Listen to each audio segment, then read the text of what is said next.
I just realized this entire time I was talking, I had my my mic off, so at least you guys got to see my mouth move with no words coming out. It's probably nice for you. Okay, we're starting here with Banana on Fire versus Nox in the Koprulu League Clanwar of Panic and the Drunken Outlaws.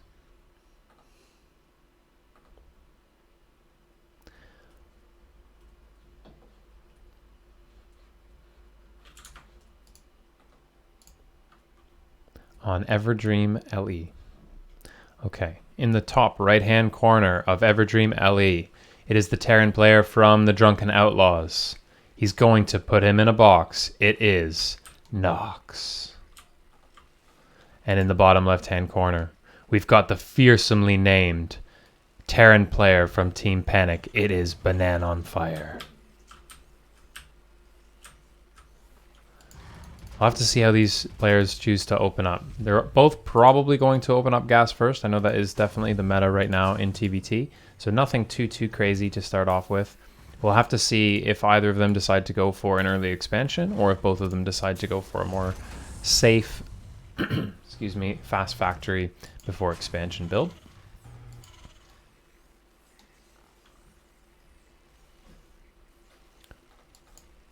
Both players putting 3 workers into the gas straight away and going for their second gas. So it looks like both players won't be attempting to do a fast expansion.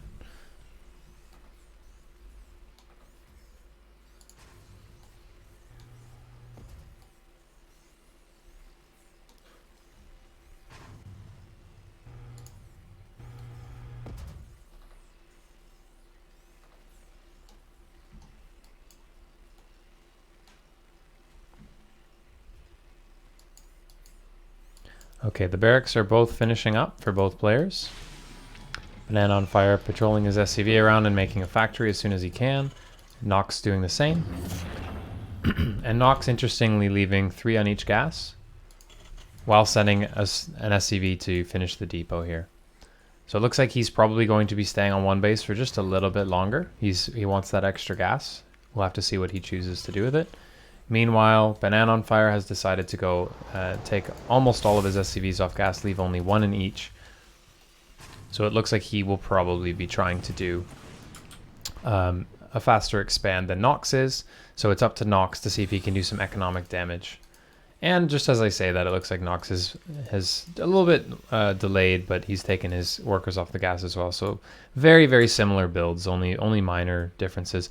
Banana on Fire actually is the one who's saving up his minerals here, and he's going to drop down his expansion, and Nox has opted to go for the starport before his expansion. So a minor variation in builds, but it's going to allow Nox to put on a little bit more pressure early, whereas Banana on Fire is looking to play the economic game. So already we see a little bit of a divergence between our 2 players.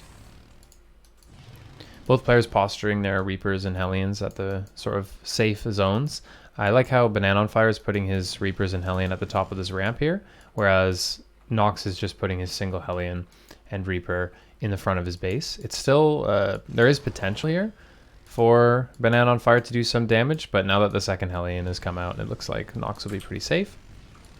And Nox is continuing, and he's making 2 Reapers at a time and a medevac, so he's going to try and drop something into his base. Banana on Fire starts moving out on the map with his little standard move out of 2 Hellions and 3 Reapers. We'll have to see what he chooses to do. There's already 2 Hellions and 3 Reapers from Nox ready to intercept this. This will be a battle of micro, but this is not good for Nox. He's getting caught out, but he realizes he can't win that fight, so he's just going to finish his wall, jump his Reapers up, and run away. He doesn't need to take this fight if he doesn't want to. The medevac is out on the map, so now he can actually get his Reapers healed against Banana on Fires, and he can pick up and drop and do all sorts of fun micro tricks. So already a first Reaper goes down for Banana on Fire, and the Hellions are tickling away the Reapers as they run away. So now Banana on Fire is on the other foot now. He's realizing, oh, okay, I need to run away from this. There's no way I can actually fight this if there's a medevac there. Back at home, Nox is deciding to go for a tech lab on his factory and a tech lab also on the starport. He's posturing to do some damage outside. He's already got 5 Reapers here. A lot of potential for damage here, and Banana on Fire has a single Cyclone, but it's going to be difficult for him to fight all of this. If the trades go Nox's way, he can pick up with the medevac, he He can keep him locked out of that ramp. He can even pick up his Reaper, but he doesn't manage to do so. He just runs out of there, makes sure that he escapes. Both players are on 30 workers, but Banana on Fire has his expansion up and running. He's even got an orbital command on it. He's got a Raven and he's got a tank. So looking like a really nice position for him, but Nox is going around with his medevac. He's going to try and drop it in the main base. There is a single Cyclone on patrol here. He knows that this is a potentiality, so he's very cleverly left this Cyclone here, and if this Cyclone catches wind of this medevac, he is going to do a ton of damage to it. Nox realizes this, he sees it, and he doesn't bother going in. So he takes the medevac out. We'll have to see what he tries to do with it. Meanwhile, a single Viking coming out from Nox, just patrolling around. Looks like he's probably going to be using that as a way to stop Banshees and drops of his own. Banana on Fire coming into the natural with just a single Hellion and a Reaper, looking to do some damage here. But Nox has got a decent-sized army here, a tank and 4 Marines. This is going to be able to repel this without taking too much damage, but they do get several kills here. A single worker kill, maybe a Marine or 2. Nothing too extravagant. Meanwhile, Nox does manage to get his Hellions and Reapers in the base. He's going to start harassing the workers. Let's see how many he gets. He can kill the ones on the gas. He can kill the ones building the command center. The medevac does go down, and he's gradually just picking off these Marines. It's really difficult because the Hellions and Reapers are so fast for the tanks to actually catch up with them. So the Marines just dying one by one, and actually 7 SCVs going down for Banana on Fire. So really, really nice way that Nox leveraged that to get the damage done, because really he needed to even things out a little bit, and now he's more than evened it out. Now he's 4 workers ahead of Banana on Fire. He's opting to go for his double engineering bay.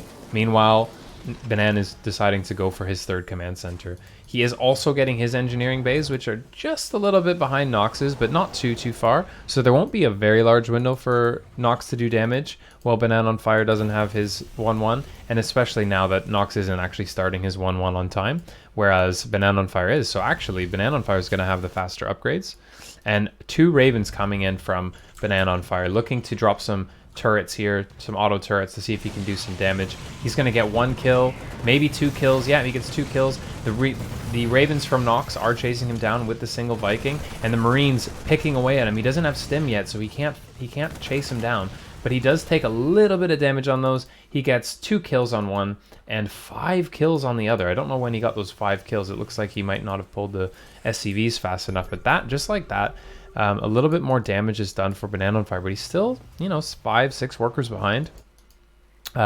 Nox has both of his gases starting to mine here. Meanwhile, Banana is just taking his 2nd here. Does Banana have his armory down yet? No, he does not. So he's just adding his 2nd and 3rd barracks. Meanwhile, Nox already has his barracks down. He's got stim nearly completed, and he's looking like he's in a great position to take this mid game. Going forward, he's got 53 workers. He's already got his 3rd CC finished as well, so he's going to look to move out. He's still got his own 2 Ravens, and just repairing this Raven up to make sure it's in tip-top shape before he goes out and engage again, because these Ravens are really, really important. Banana on Fire going up to 3 Ravens to make sure that he has all of those disables. The interference matrix is really, really crucial in engagements in TVT. Meanwhile, Nox stays on his 2, but he's now adding medevacs, and he's getting other air support units. He's able to make at least 2 medevacs at a time, so it opens up some drop heavy play for him. Meanwhile, Banana on Fire doesn't have any medevacs. He doesn't really have the ability, and if Nox realizes this, he doesn't really have to invest in turrets. So it's a pretty safe position for him. It's nice that Nox has these Marines all over the map. He's got really nice map vision, so he's not super worried about anything. A little Viking on patrol in the corner here, just in case anything crazy were to happen. But both players realizing they need to take some sort of map control, but all we see for Banana on Fire is this little Raven flock here trying to deny drops, and a single SCV that's just sort of stalled, taking a break here.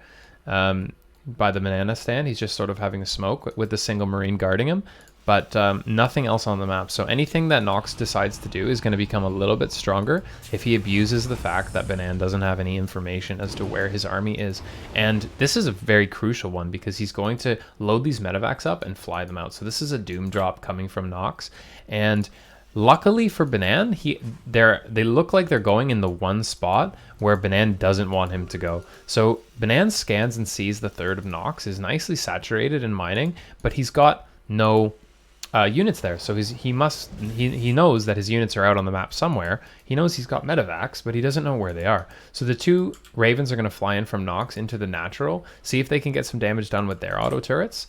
And meanwhile, he's going to try and drop into the main, but it's a very dangerous situation. If Nox doesn't realize soon enough, he's flying in, but does he get the drop on? He loses 1 medevac for free, 2 medevacs for free. He does have a few tanks in there. He sieges up, but everything is just dying. The auto turrets, the tank. Banan was absolutely ready for this, and that absolutely crushes Nox's attempt at a Doom drop. The Raven and Viking flock just absolutely in position and ready to go. Nox does decide to commit to it. He's now behind for the first time in a little while. He is deciding to drop these turrets here, and they are going to do a little bit of damage, just denying mining time. But now Banan on Fire has to decide what he wants to do, because he's got these annoying Ravens flying around. He's just crushed a drop. He knows that there's not a lot of Raven energy for Nox, and he's lost a lot of his army, so it's a difficult position for him to be in. Nox actually has a larger army, though. Somehow, the macro of Nox has put Banan on Fire in a worse position, even though Banan has more workers, even though he's killed 3 or 4 medevacs worth of stuff. Nox's macro has carried him on. Banan is floating a little bit of minerals, but it's just the way that Nox has macroed this game has really put Banan on Fire to shame. The single Raven Seeker missile is out, but the Marines walking all the way up. There's no siege on the tanks. He doesn't even need the Ravens. He just absolutely cleans up everything. And meanwhile, all Nox's tanks are still alive. So really, really nice army trade for there. I don't know if it's enough though, because now Banan is ahead oh sorry, he's not ahead in army. He's got only 50 army supply to Nox's 75, and Nox is going to try for another Doom drop with his 3 medevacs. This medevac deciding to hang back a little bit and just top up these SCVs. Both players deciding to take their 4th base now. Nox actually adding a 5th base. His 4th base is turned into a planetary and has been mining away now. 2-2 just finishing for both players, and a single drop from Banan on Fire getting spotted by this Viking. This Viking's been sitting here all game, and it finally has his place, tickling away this medevac. The medevac is not even going to be able to panic unload while the Viking tickles it down. So finally the 4th base from Banan on Fire goes up, and he starts mining. So both players are in a relatively comfortable position, but Nox's army is just a lot bigger. He's actually added his own +1 tank attack vehicle weapons upgrade, which will give his tanks a distinct advantage over the tanks of Banan on Fire. So both players are scanning each other, trying to see what's going on. Not really a lot of opportunity to do damage, but Nox is sieging up all his tanks in the natural. These tanks are just slightly out of position. The Seeker missiles out onto the Marines, but every time Nox is catching him out of position, and he absolutely cleans them up. What a beautiful fight from Nox, just showing you how to play TVT. I'm not really sure what the anti-armor missiles were about, especially when he had a Marine disadvantage. You want to be disabling those tanks or using auto turrets, so that's not something that I've seen before. Overall, a nice game from both players. Banan on Fire's drop defense was looking really nice against the Doom drop. Might have just been a little bit of luck or maybe game sense on his part, but Nox shows him that the macro in the end and his ability to control his army in the main fights is just a tier above Banan on Fire's, unfortunately. So a nice game for Nox.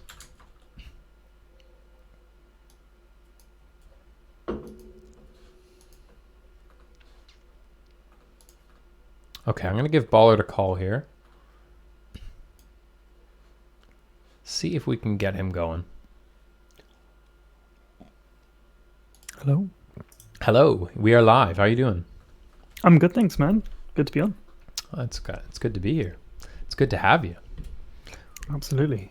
We've got game 1 already finished, so it was Nox versus a man called Banan on Fire. And did Nox manage to close it out? Nox closed it out.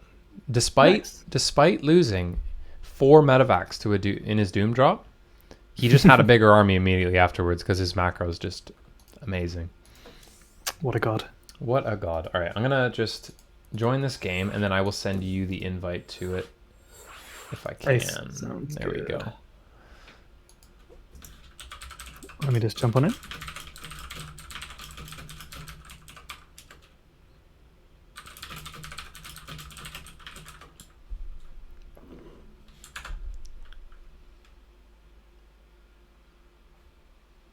Okay. Gator calling out Banan on Fire. aka this blue guy, for refusing to stop making workers. So his army's going to be small. This is the analysis that we go to Gator for. He's got the TVT analysis, things that I would never notice. I'm like, I don't ever think like, man, that guy's got too many workers. Yeah, what if he just like, kept making workers forever? Okay, this is now game 2 between Banana on Fire and Nox. Banana on Fire must not be feeling very good about this. I'm not gonna lie. He completely outplayed him in the early game. Well, not completely, but he definitely had the better of him in the early engagements, and just wasn't able to macro properly. Everything was just a little behind for him. Mm. All right, you want to Is introduce? this, yeah, I'll absolutely introduce the players. So we're jumping into Eternal Empire, and we'll be in with the players in just a moment.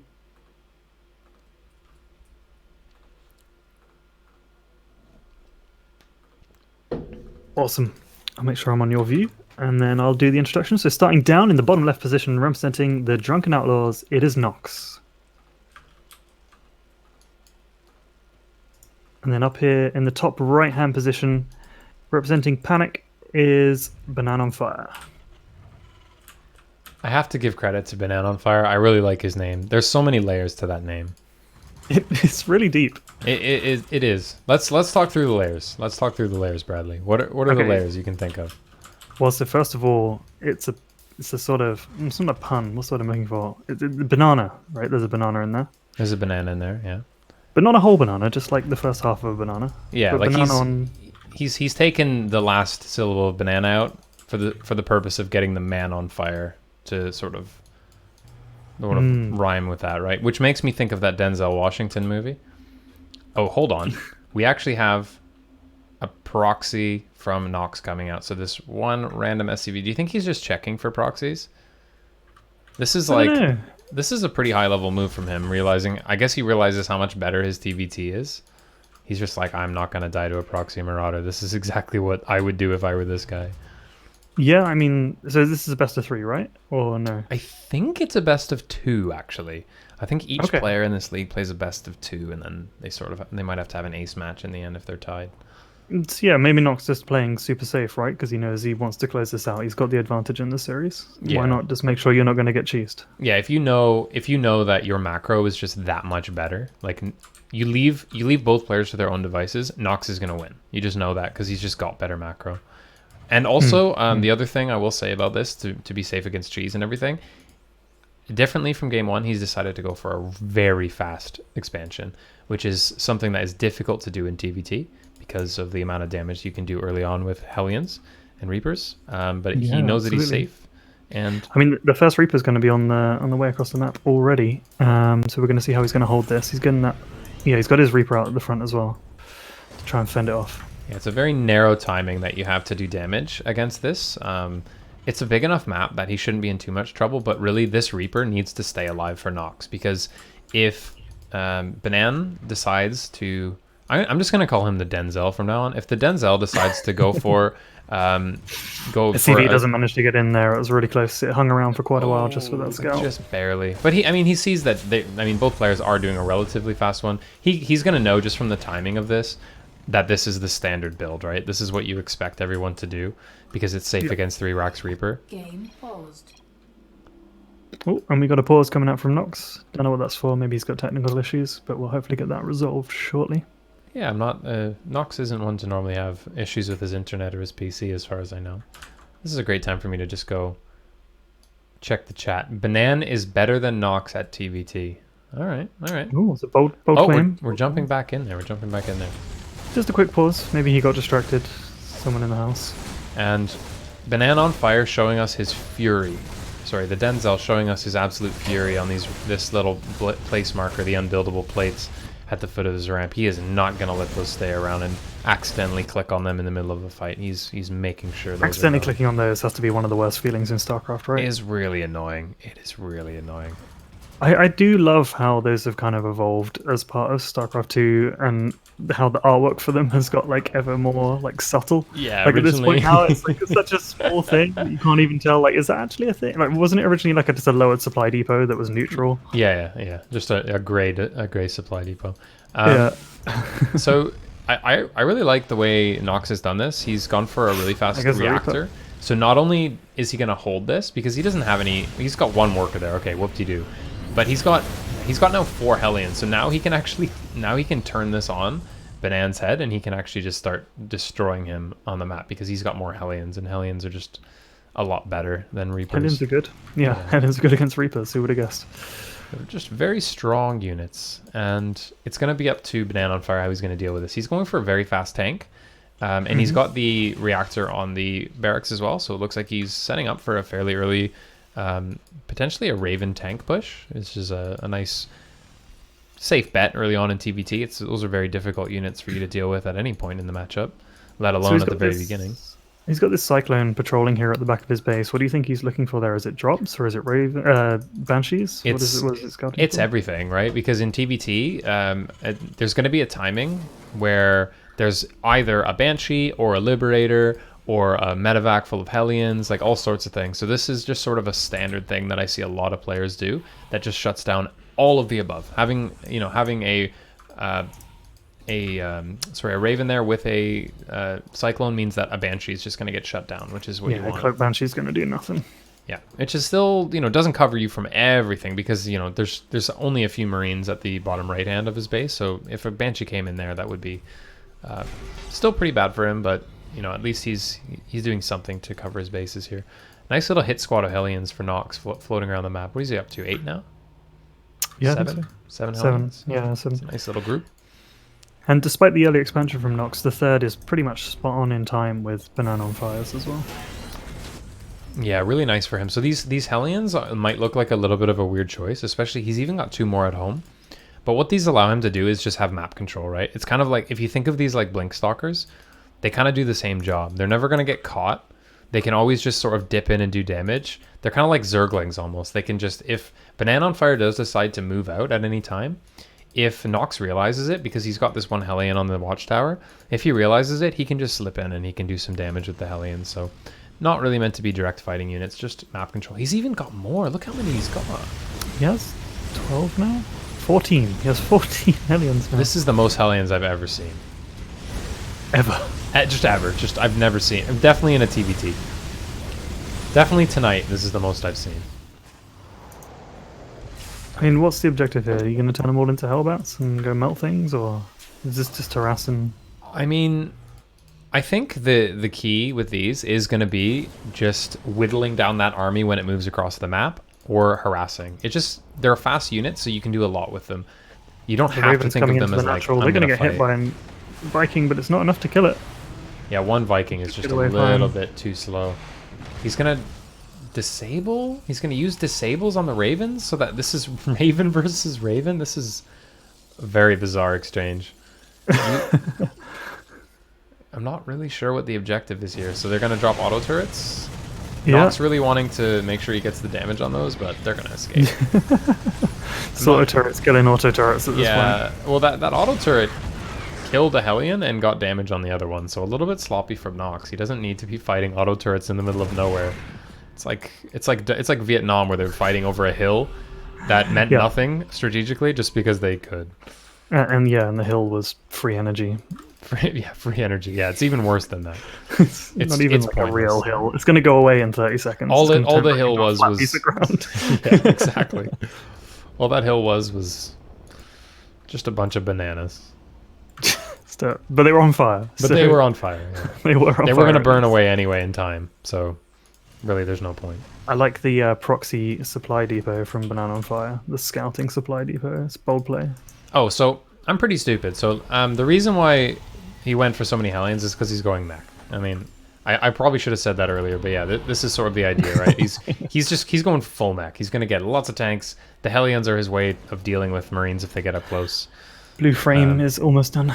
Yeah, beautiful Blue Flame. I would love to see some Blue Flame Hellion drops, some Blue Flame Hellion run-bys. I mean, in my own TVTs, I've been really enjoying these. I've been really enjoying Hellions lately. I just think they're such a great unit. They do so much for you. Small little Marine Marauder force moving out onto the map. Both players scanning each other. They know everything. Neither of them are brave enough to do anything about it. even the scouting racks, like this racks isn't necessary if you go on mech. Why not get some vision halfway Yeah. across the map? I like that. It's especially nice when you see players that go for Cyclone mech do this, so that they get that little bit extra vision for the Cyclones to help kite things. That's cool. Yeah, yeah. Learned that from Gorthauer. So I have to say, it's a pretty even game so far. Other than that, as we said, Nox's macro is really good. So he's definitely in a good position. The other thing that favors Nox here is I think when you're going bio against mech, you kind of need to do damage early on because your army is weaker in the end. So I want to see how Banana is going to put this together. Does he just mass expand? I mean, he's taking his 4th, but so is Nox. He needs some kind of advantage. He needs a way to win. And Nox is finding many ways to win. He's got a better army. He's got Hellbats with Blue Flame loaded up in medevacs who could be dropping on SCVs. I mean, 4 medevacs coming. There's lots of things in position for Nox to help him win. What do you think Banana's plan is? Turtle. It doesn't know. It doesn't look like he wants to be doing anything much of just expanding and, building more bio at this point. I mean, he is kind of going across the map at a really unfortunate time here. He's going to leave this 4th kind of unprotected for a second here as the mech all rains in. It's a really difficult one for TVT because a few tanks sieged up for He's going to stim onto the tanks. He's going to get one that or is two, the best so fight he much could have damage. possibly got. But I love these drops onto the bio with the Blue Flame Hellions. But it's not enough. The medevacs now from Nox are cleaning a lot up, and the Blue Flame Hellions are doing a lot of work. But overall, I would say that exchange really favored the Denzel. There's not too many Marines left, so the Vikings are getting free reign on these medevacs, but they're going to have to head home at some point. Yeah, there's a lot left over from Banana, and he's even going to clean up this last tank from Nox. Meanwhile, back at home, Nox does have a bigger army now because he's macroed while that was happening. That engagement happened, but he's been macroing and he's ready. He's secured that 4th. I mean, Banana's just scanned it. He's confirmed that 4th is there and turning into a planetary fortress, so it's going to be really hard to deal with now. Did he get the cancel on his own 4th? I didn't notice that actually. I didn't see if he did or not. I think he might have just lost it straight up. Yeah, I mean, if you look at the units lost tab, it's a little worse for Banana on fire, but not by much. So even though he lost that fight, it's looking like overall Banana's lost more. And actually, they're almost playing reverse roles here because Nox traded his army away there in exchange for killing the 4th base to keep him on lower eco, which is normally what you'd see a bio player do against mech because you'd want to trade out your bio earlier on because you want to sort of keep them on low eco so that you can always leverage that army advantage. But yeah, that's what Nox does, and so Nox is now on a better army and a better economy. Looking nice for him. Banana's got the hit squad out. The squad that he tried to bring across the map earlier when he got counter pushed. Trying to just pick off 3 units here and there. We'll probably get this Hellion over by the watchtower. And interestingly enough, we've got 2-2 just finishing now for Nox, and he's taking his 5th base. So Nox putting himself in a nice position. So is Banana on fire. He's just building his 5th base now. And I do like that Banana is splitting his army up into little hit squads. So he's got, that, like you said, that hit squad in the middle of the map. And he's got his army back home. So he's, at least has the potential to do some multi-pronged aggression here, which is what mech would be traditionally weak to. Yeah, the bio can be quite maneuverable compared to like a slow siege tank mech army that's got its move away piece by piece across the map. So you can afford to kind of poke around with these Marine Marauder balls and see if you can get something done. Only thing is, the way Nox plays mech, it's very mobile because he's got a bunch of Hellbats loaded into medevacs that can boost. It's actually insanely those are scary. mobile. Yeah, if they drop directly on your bio, it's going to melt so quick. Yeah, Nox is actually chasing this army away. He's going, okay, you got a hit squad. Meanwhile, there's a drop in the natural of Nox, and he's not ready for this. So this is what we wanted to see. This is Banana's plan coming together. How is he going to win this? He's dropping this natural with just Marine Marauder and cleaning up. It's a little difficult for Nox to deal with right now. And 2 Hellions denying Banana on Fire's 5th. It has to get cancelled, unfortunately, for him there. So he's still pinned back on 4 bases.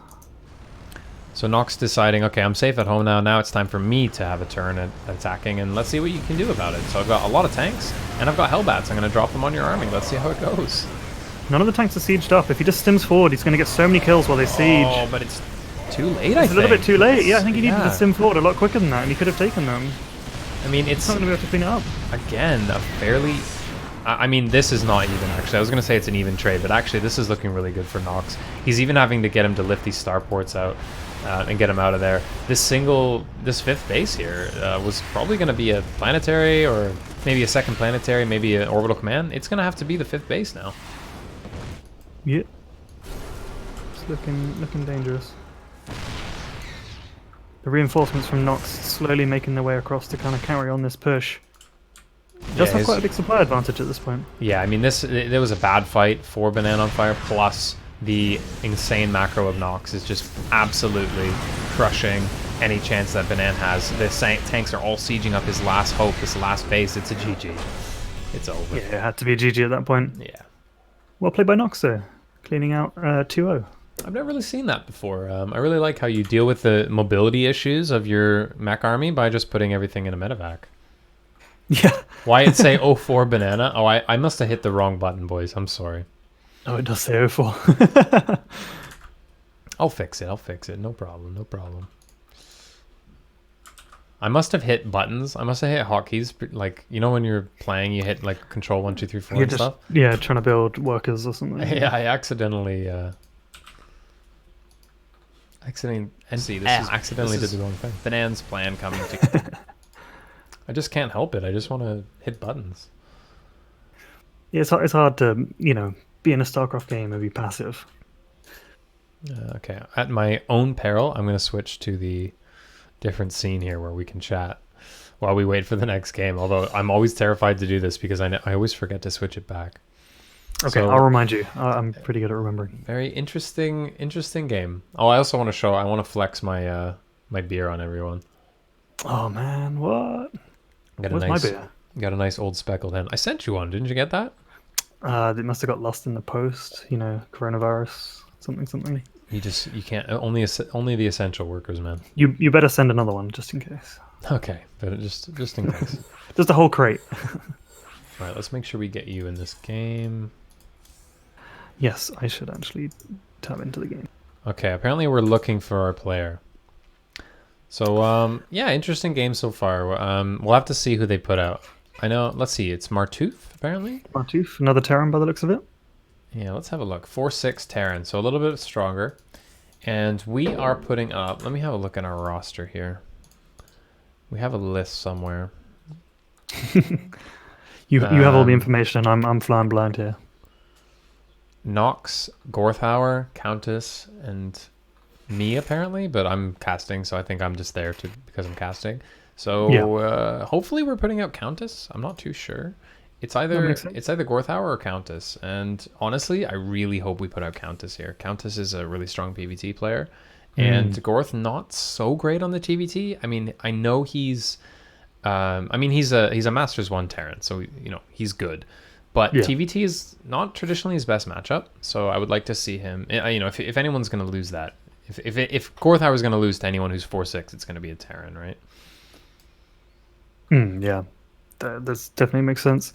We'll see who turns up for the Drunken Outlaws. I mean, is everyone on Panic a Terran player? It looks like it. Is that like their thing?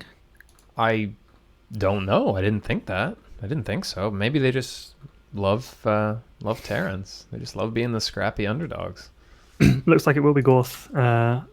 So we're going to see another TvT then. Okay, so just for a little bit of context, most of the people watching probably already know this, but Gorthauer is an interesting player because he loves just going for Cyclone Mech. He loves Cyclone Mech in TVZ. He loves Cyclones are really cool though. He loves Cyclone Mech in TVP. And Cyclones are really cool. And Gorthauer is really, really good at it. However, TVT is just not the matchup where Cyclones work that great. So we see him struggle a little bit in TVT because it's just he has to sort of learn to play it more standard, I think, which he's the kind of player that I think he's very creative and he likes doing his own thing and he's much more comfortable doing that. So it'll be interesting to see because he always adapts. So I know that he does always create new builds. He's always trying new things. He's not afraid to cheese. He's not afraid to do a proxy marauder here or there. Oh, baby. We'll have to see what he decides to go for. He has been working on his TVT. He has been working on his bio, his straight up TVT. And so he's perfectly capable of doing it. But it's just a little bit, I'm always a little bit worried. Well, it should at least be an interesting series then. It will be an interesting series. I want to see. I'm interested to see how Gorth approaches the matchup. Me too. I mean, I'm a bit of a cheese connoisseur myself, so hopefully we get to see something unorthodox. That always excites me. I love creative players. I love TLO. Oh, you love the cheese. Have you seen my stream, Bradley? Have I plugged my stream to you yet? I have seen your stream. It's a wonderful stream. People should watch it all the time. It's not very cheesy, I'm afraid. I saw you. Was it yesterday? I think you were talking about doing a themed stream, and you were like, "Oh, I could cheese for the whole time, but I think I'd get a bit run out of ideas after like an hour or so." I don't know if I'd run out of ideas. I think I'd be bored. Yeah. All right, I'll introduce the players here. Let's have a look. Yeah, Let's have a look. We've got in the top left-hand corner, we have the player from Panic, another Terran player sent out to try and challenge the DOH's dominance in TVT. It is Martu. And in the bottom right-hand corner in the orange, it is the Terran player, Mr. Scary Russian Cyclone Man himself. It is Gorthauer. Should be a good game. It'll be an interesting one. Yeah. It's already something that I'm surprised about, because Gorth isn't building his first barracks on the other side of the map. So this is already looking like he's going to try and put together a standard game for us, which is just what we asked for. Yeah, no. I wanted the cheese, man. Where's the cheese? I need my fix. I need my fix. Yeah, I can't go more than 24 hours without watching a really spicy cheese. So it's getting the second gas pretty early. Yeah, I think that's a pretty normal time, I think, in TVT. Whereas, interestingly, Martooth is deciding to get a second racks up very quickly. Ooh. This, if I had to guess, I'm not an expert here, but if I had to guess, I think we're going to see Reapers Bollard. How many Reapers are we talking? I think we're going to see at least 3 Reapers, if not a dozen. If not a dozen. I mean, there's going to be Reapers. Gorthauer There's going only for a one reactor. end of the scale and the other end of the scale. We just watched like the most standard TVT series between Nox and Denzel, and now we're just getting, what is this? Absolute Both players going for wild. a reactor. Both players. Okay, so a single reactor from Gorthauer. He's opting to skip the Reaper, which is just insane to me, because if Martooth just rallied a Reaper across the map, Gorthauer would be in trouble. But he's going for this really fast reactor, and he's going to also go for a factory. And there's no expansion in sight for either player. I think what we're going to see Gorthauer do is make a Marine tank push as quickly as possible and just go kill him off one base. Because, again, Gorthauer doesn't want to play a macro TVT. He wants to just he doesn't want to play him. a TVT. He wants to win this as soon as possible. Yeah, so this is... I have seen Gorth do this build before, and it's quite strong. He's getting his starport down as well. Tech lab on the factory. Yeah, so it'll be just a Marine tank Viking, I believe, push. No Raven, potentially. Just a Viking for air control. Creep up the tanks and kill the natural. But it's going to be a bit difficult doing it against Martooth if all he's got is 40 Reapers to base trade once you move out. He's got no natural double pumping Reapers, that's for sure. But I mean, if I'm Martooth in this situation, I am shitting bricks, because you want your opponent to be doing some kind of expand, and Gorth is going to have a tank out. Have you ever seen Reapers fight against the tank? I'm going to guess it doesn't go well for the Reapers. It doesn't go well for the Reapers. No, they spin into dust, and their little jetpacks fly off, and little Reaper wife doesn't get her husband coming home that night. That's all that happens. It's a pretty fantastic death animation, though. There is a pretty dramatic one. So yeah, here's the move up for the Reapers. Right. Just we'll see how well the Marines, hold off the Reapers. And, no, the tank's already here. I swear, Gorth has telepathy, man. Like, he just knows. Like, this is the worst. This is the worst. That's not what you want to see. Oh, that feels bad. But the expansion coming out from Martooth, that's just something for Gorth to kill. That's all it is. It's just something that Gorth is able to kill now. It'll keep him busy for a bit. This entire investment, how is Martooth going to get some kind of exchange for this investment? All he can do is run in when Gorth moves out. But all Gorth has to do is leave a tank at home. I mean, even if he just starts another tank right now, I mean, as long as he knows where the Reapers are. I mean, he loses 3. Oh, no, this is a disaster. It's a disaster. Beautiful move out from Gorth. These 2 Reapers, and only 3 Reapers. They're going to poke in, obviously, when Gorth leaves, but the rallied units from Gorth are just going to clean this up. Okay, so We're Gorth in between deciding tanks. The tanks are quite far away, actually. The Viking's going to see them, but it's not going to be able to do anything. he's got going to have to two land. Vikings though. Yeah, he can Yeah. delay this. And the thing is, there's no tank. There's no factory. Well, the factory's just finishing for Martuf with the tech lab. Stim is nearly done, and he's got like 10 Marines, but it's not gonna matter. He He's doesn't just have many getting Marines this- anymore. They he's all just gonna died. Oh, it's a slaughter. It's an absolute slaughter. The Marines of Gorth just walking in. He realizes he's got him. He's like, I'm not gonna kill this base. I'm just gonna walk right up into your base. And it's Yeah. up to you to do something about this. So all the SCVs The are going to boys- get all the pulled. boys are coming. It's an absolute the slaughter. tank. How many are going to go down? 16, 21. It's an absolute disaster. tank The as Marines well. are still Oh my alive. God. Oh no. I mean, it's GG. Yeah, it's over. It's over. Yeah, that's what we call a build order loss. He basically didn't scout anything until he saw the tanks, and then it was over at that point. So, for all you aspiring StarCraft players out there, you come to me and you say, Dane, can I play StarCraft with only 99 APM? What about all the Koreans with 300 APM? What do I do against them? well, I just want you to think about Gorthauer, right? 92 APM. His opponent over triple his APM. He's spamming. He's clicking away. He's watching Artosis' stream. He's buying new keyboards on eBay to replace the ones he smashed. It doesn't matter. Gorthauer just sits there and he goes, I'm going to kill you. In a Russian accent. I am going to kill you. And it's over. You just say he moves across the map with tanks. Just aim moves all across you the map need. with tanks. That's all you need. I mean, here's what we're going to see. I'm willing to bet you 1 billion Zimbabwean dollars. Okay? That's the, It's like the a quick official 50, DOH. isn't it? That's the official big DOH money. currency right now. That's what we get paid in. So I bet Gorthauer is going to do a proxy Marauder this game. Oh gosh, I hope so. I just can't see him playing a straight up game. I mean, we're ahead in the series, so it's not too bad, but yeah, You definitely can't call that previous game a straight up game either, though. that was not straight up. No, that was No. that was more straight up than a proxy Marauder because he had to make a tank. Mm-hmm. But also, like, Martuf just did no research on Gorthauer, I think, because going like the 2-Rax Reaper with 2 reactors, like, I'm just not sure what the. I would love to see a game where that worked really well. That's what I'll say. I would love to see a game where that worked really well.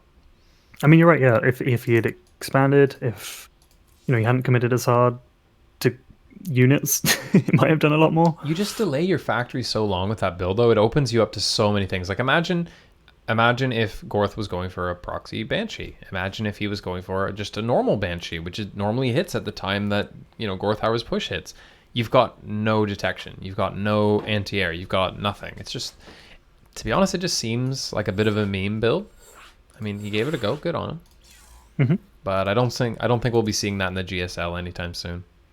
Yeah, I don't know. It might have been closer than with the Banshee than you said. He did have 10 Marines at the end there. They just kind That's of all true. got picked off one by one and kind of That's like true. a funnel. I will say though, little known fact: Banshees do really well against Marines. if the Banshees microed properly, it can do really well against Marines. You need something. Do you need more than 99 APM? You need more than 99 APM. I think. I think you might need like 299. I think that's. Okay. So you think that Martuf could pull it off? I'm not sure about Martuf, I mean, that build, I gotta say, and I'm not saying this just because I'm biased in favor of the DOH, but I'm not impressed.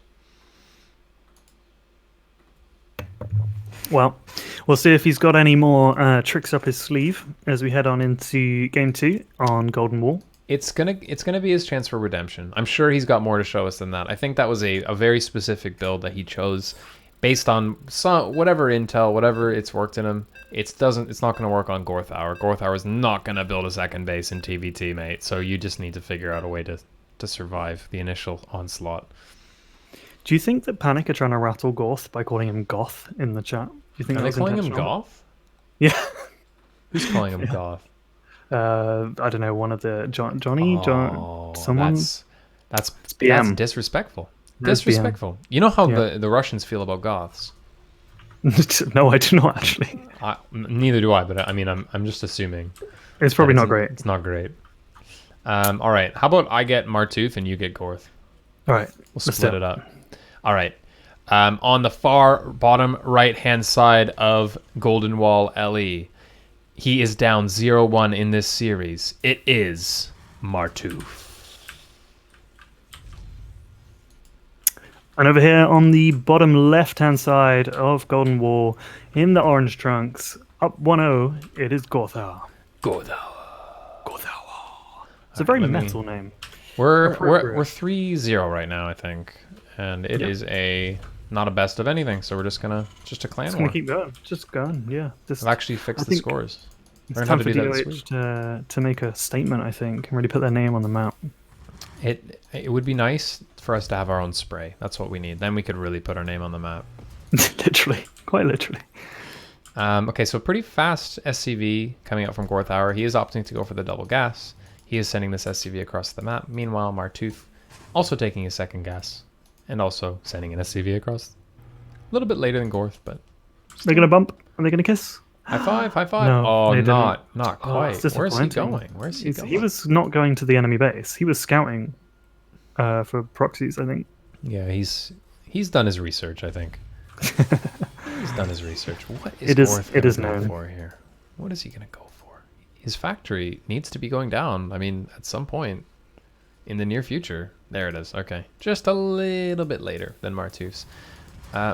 Oh, I see why. Because Martouf skipped his orbital command to get a slightly faster factory, whereas Gorth already has his. So this, I think, Did he skip it, or did he? Oh no, he's building it now. Okay. yeah, he just, I don't know if he forgot it or what, but that's a bigger deal than the factory, I think. I mean, you've got a very narrow chance to do damage with that faster factory. Meanwhile, that orbital command is just going to pay for itself. I mean, more SCVs, more scans, etc. Reaper going across the map with its SCV escort. Okay, Let's see if he's and gone out. this is an interesting twist of fate here. Okay, so now Martouf deciding to be the one to go for a cyclone. Now this is a bit of a meme now, because does he know who the fuck he's dealing with? Apparently he does. Apparently he knows very well. He's gonna try and make a playing. cyclone against scary Russian cyclone man. You're gonna, all right. If that's how you want to play. Let's see how it goes. It's the If Gorth big balls play. sees it researching, he's gonna be like, "Oh yeah, we're doing a cyclone. seen We're it. cyclone, He knows. baby. We're doing He it. knows. We're going." Oh, I bet he goes cyclones. I bet he just reactively goes cyclones right now. He's building Oh, a he's got a factory. second factory. Yes, He's this is what we going wanted. hard. This is what we wanted. He's like, "You want to get a cyclone?" He's like, "You want to get cyclone? Okay, we play cyclone game, little He's man." building 2 tech labs. It's all a go now. It's all go. This is exactly what I wanted to see. This is I think Gorth has never done this before. I think he's just completely reacting to this. He's like, "Okay, now we make cyclone." He's getting the research going already. Oh, this It's is time, baby. beautiful. This is beautiful. Now, I mean, I don't want to talk him up too much, right? I don't want to talk him up too much, but like, Gorth's cyclone control is his thing, right? This is his thing. He practices this all day. How often do you think Martouf practices his cyclones? Not all day, that's for sure. Probably Where not did all that- day. Probably not all day. Did that Marine just get walked straight in the front door? I think he's just a little scouting marine. But Just like, it walked up the ramp. No one noticed. I mean, yeah, Gorth didn't have his units sort of blocking the ramp, I guess. Can you imagine being that marine that's picked for that job? Jenkins, get up here. Oh, yeah, what do you mean- need? Like, people have had worse jobs in war. Yeah, yeah. It's like, you need to go make sure that he's doing the thing we already think he's doing. Got him on the walkie-talkie, like, he's doing it! He's definitely building them!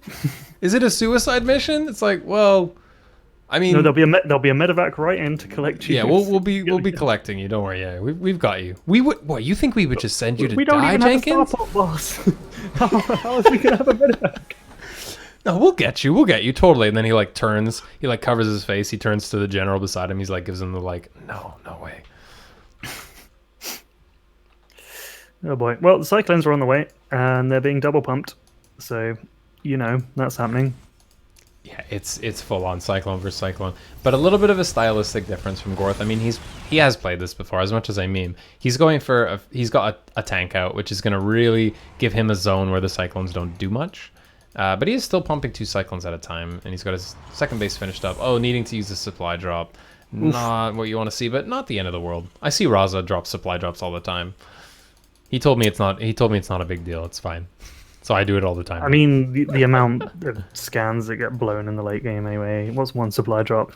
Yeah, yeah. I mean, it's not ideal. Free but money. at our MMR, yeah, we're fine. It's fine. It's better than a supply. It's better than a supply block, right? Yeah, it's like when you get to a certain level, you can start ignoring the rules, and you have to learn the rules to be able to ignore the rules. Yeah, you don't want to plan supply drops into your build, but when you inevitably screw up, okay. So Martouf's got 4 cyclones here. He's got a single tank back home, but and Hellions now though. a big thing with cyclones is if you've got one more cyclone, you're probably going to win the fight and not lose anything. So if Martouf I mean, this is going to be... Oh boy, this is not a fight he wants to take. Oh, and he's even taken some damage on those. So Gorth is going to know. Gorth is really good at knowing like when it's time to just go. And this is the time. They took damage. It is time. He's got an extra one. Yeah, it's time to die, little man. Although he's going to run into the siege tank if he's not careful. But you know what Gorth doesn't know about right now? The 2 extra bases in the back door of Martouf. And you know what it's really hard to do? Punish those if all you've got is cyclones and you're walking up into a tank line. So, a bit of a gamble. Bit of a gamble. Gorth just needs to scout. It is, yeah. That's it. If only he had the energy to scan his opponent's base. If only. He just... Where did that energy go, Bradley? I don't know. I feel like he blew it on something... that he could have got from minerals. Off into the ether somewhere. I mean, he's got to have his little Russian cyclone senses tingling right now. He's like, why does he only have 4 cyclones if he was opening cyclones?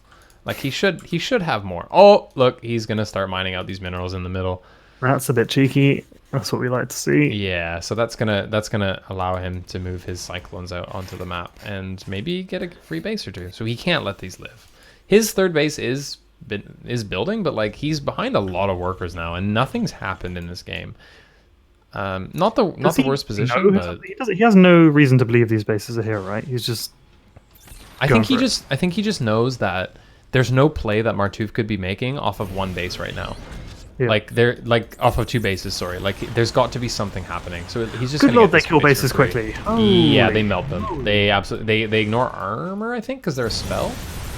This is interesting for him. So this is actually going really well for Martouf. So cleaning up these is really nice for him. He had the Hellions, and Gorth's Cyclones locked on the Hellions instead. But I mean, would you trade 5 Cyclones for a base? I think I probably would. Yeah, it's probably worth it. And a bunch of free Hellions on the side. Why not? Thing is, that still doesn't put Gorthauer ahead in economy. It just puts him. It just like levels it out a little bit. He's still behind. He's still behind a lot. That base money from that gold as well. Yeah, so that's going to be a little bit harder for Martouf to do damage on because as long as Gorth knows about it, he can just harass those workers all day. He is sending a second batch of Cyclones to go do another. And he's even got his 2 tanks with him. Yeah, he's not going to be putting up with the same thing as last time. He's like, oh, you decided to make Hellions. Okay, I've got tanks. Tanks are better. Oh, this nice 1 little Marine here. Let's see how many kills he gets. Oh, Gorth pretty quick on the response, killing him. Hugged to death by an army of rednecks from outer space. With felonies. With felonies. Wait, do the SCVs have felonies? I thought the Marines actually, that's did. a good question. Maybe they don't. They're probably just like innocent workers, and we're just stereotyping them. Oh, my bad. It's all right, man. It's all right. You gotta, they knew what they signed up for when But they entered the Space I watched Corps. Tiger King. I know exactly what's going on here. What? What? Okay, first of all, what does Tiger King have to do with this? And second of all, I'm just saying Joe Exotic would make a great SCV. That's all I'm saying. oh, okay, all right, okay. I like that. That'd be a nice twist on the SCV. Okay, Ken. This is a bold move. Let's see if it pays off. Yeah, he's gonna get at least 1 kill here. Oh, that's nice. That's nice. Ooh, those mines getting obliterated. The siege tank, the mines are gonna. Thing is, They were getting Martouf doesn't know how splashed. deep this goes, and the tanks on the low ground cover these. Not really. Nope, unfortunately not, which is a real shame. Yeah, so Gorth not really positioning his tanks in the best way, but I mean, he's softened up 4 all of that liberators neck. now. That'll be good. This skin is wild. Martuf doesn't have a lot that shoots up other than a goddamn battlecruiser. 2 goddamn battlecruisers and 2 more on the way. Look at those. Look at those big boys. They're going to do damage. They're going to do a lot of damage. I mean, however, Gorthauer knows about this somehow, and he's got 2 reactored starports making Vikings, so not the scariest thing in the world. He's gone pure Sky Terran. This might be the thing that he needs to get him in this game. I mean, but Martuf is on 5 base. He is, but Oh dear. okay, it's an interesting teleport. Let's see if it pays off for him. Oh, Okay, the the Vikings just need to be I don't think there's enough of them. It's just not There's enough. no Yamato cannon yet, is there? No. So he doesn't want to lose these. The tanks do die relatively slowly, especially if they have any upgrades, but I don't think they do. And does he lose one? Okay, he's already lost a battlecruiser, so still a great trade for Martuf. And these 2 tanks are worth their weight in gold here, but they are getting cleaned up by Getting Widow deleted by Mines. Widow Mines. That's weird.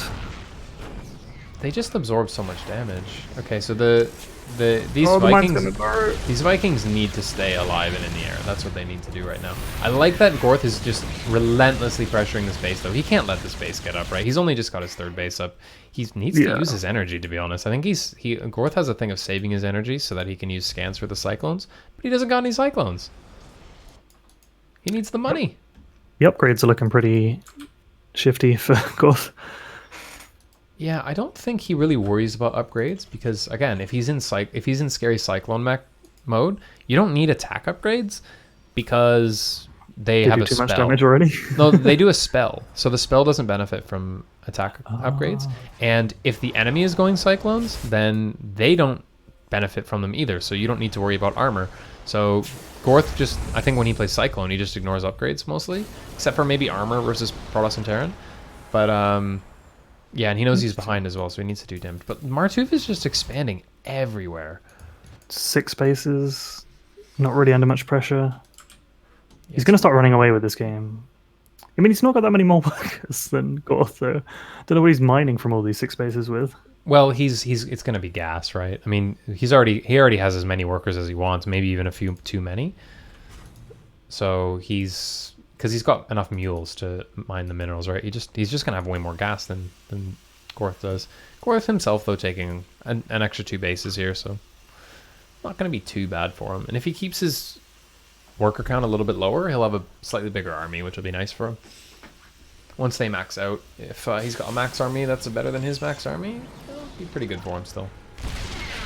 But Martuf transitioning to full-on battlecruiser, man. I mean, Yeah, he's got a lot already. battlecruisers are good units. He doesn't have Yamato cannon yet, but he's just starting it now.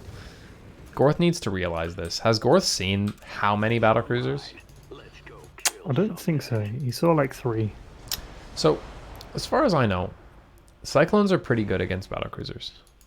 I don't know in late game. I've never seen mass Cyclone versus mass battlecruiser. But there's a lot of Vikings here, and this is probably enough Vikings to just one-shot one. Not too sure.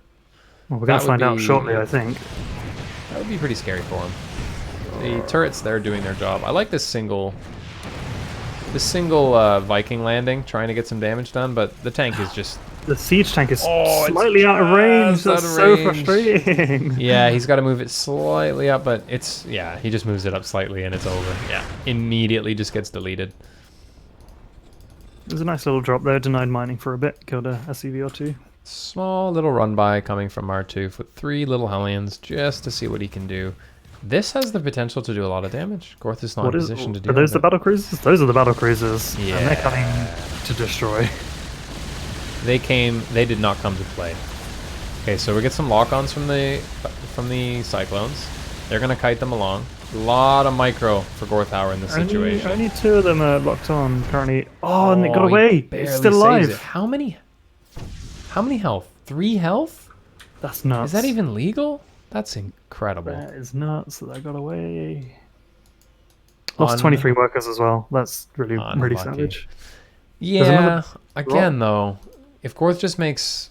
I mean, Gorth's income is still not bad, right? Because he's got... I mean, he's not maxed out, which sucks.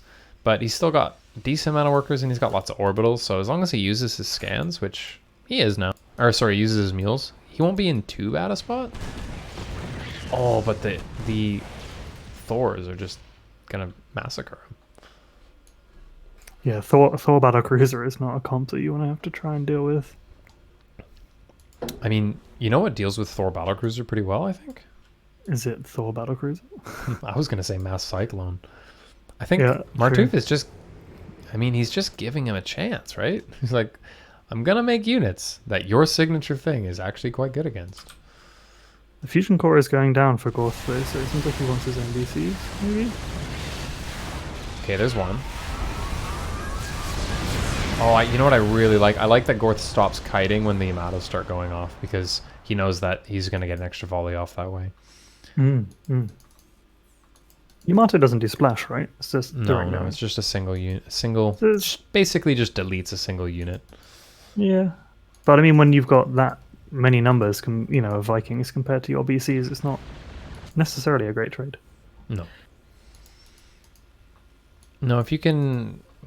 It really depends, right? Like, I think against Yamato, with battlecruisers, Oh, we got a base. they can be really cost efficient.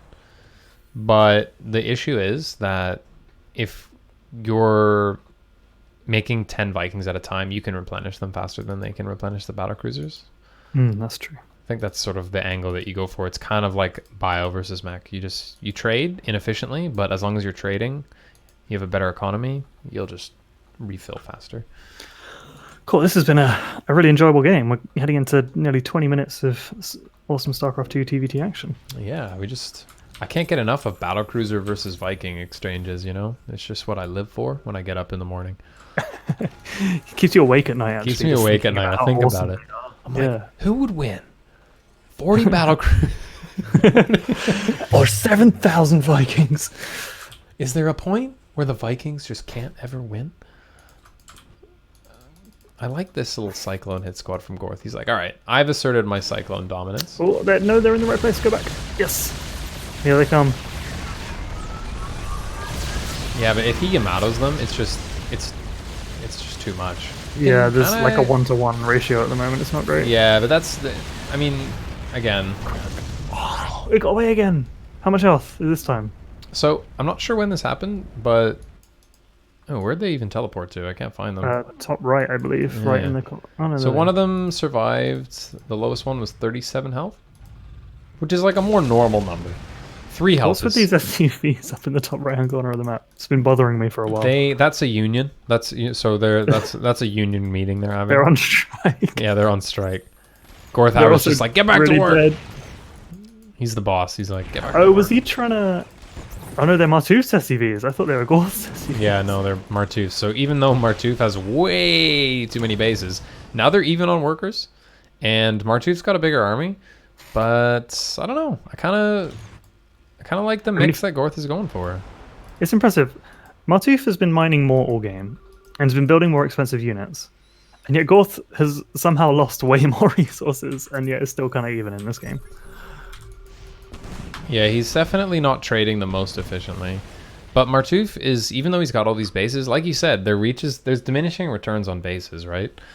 Like, if you're at 3 fully mining bases, you're pretty much capped other than gas.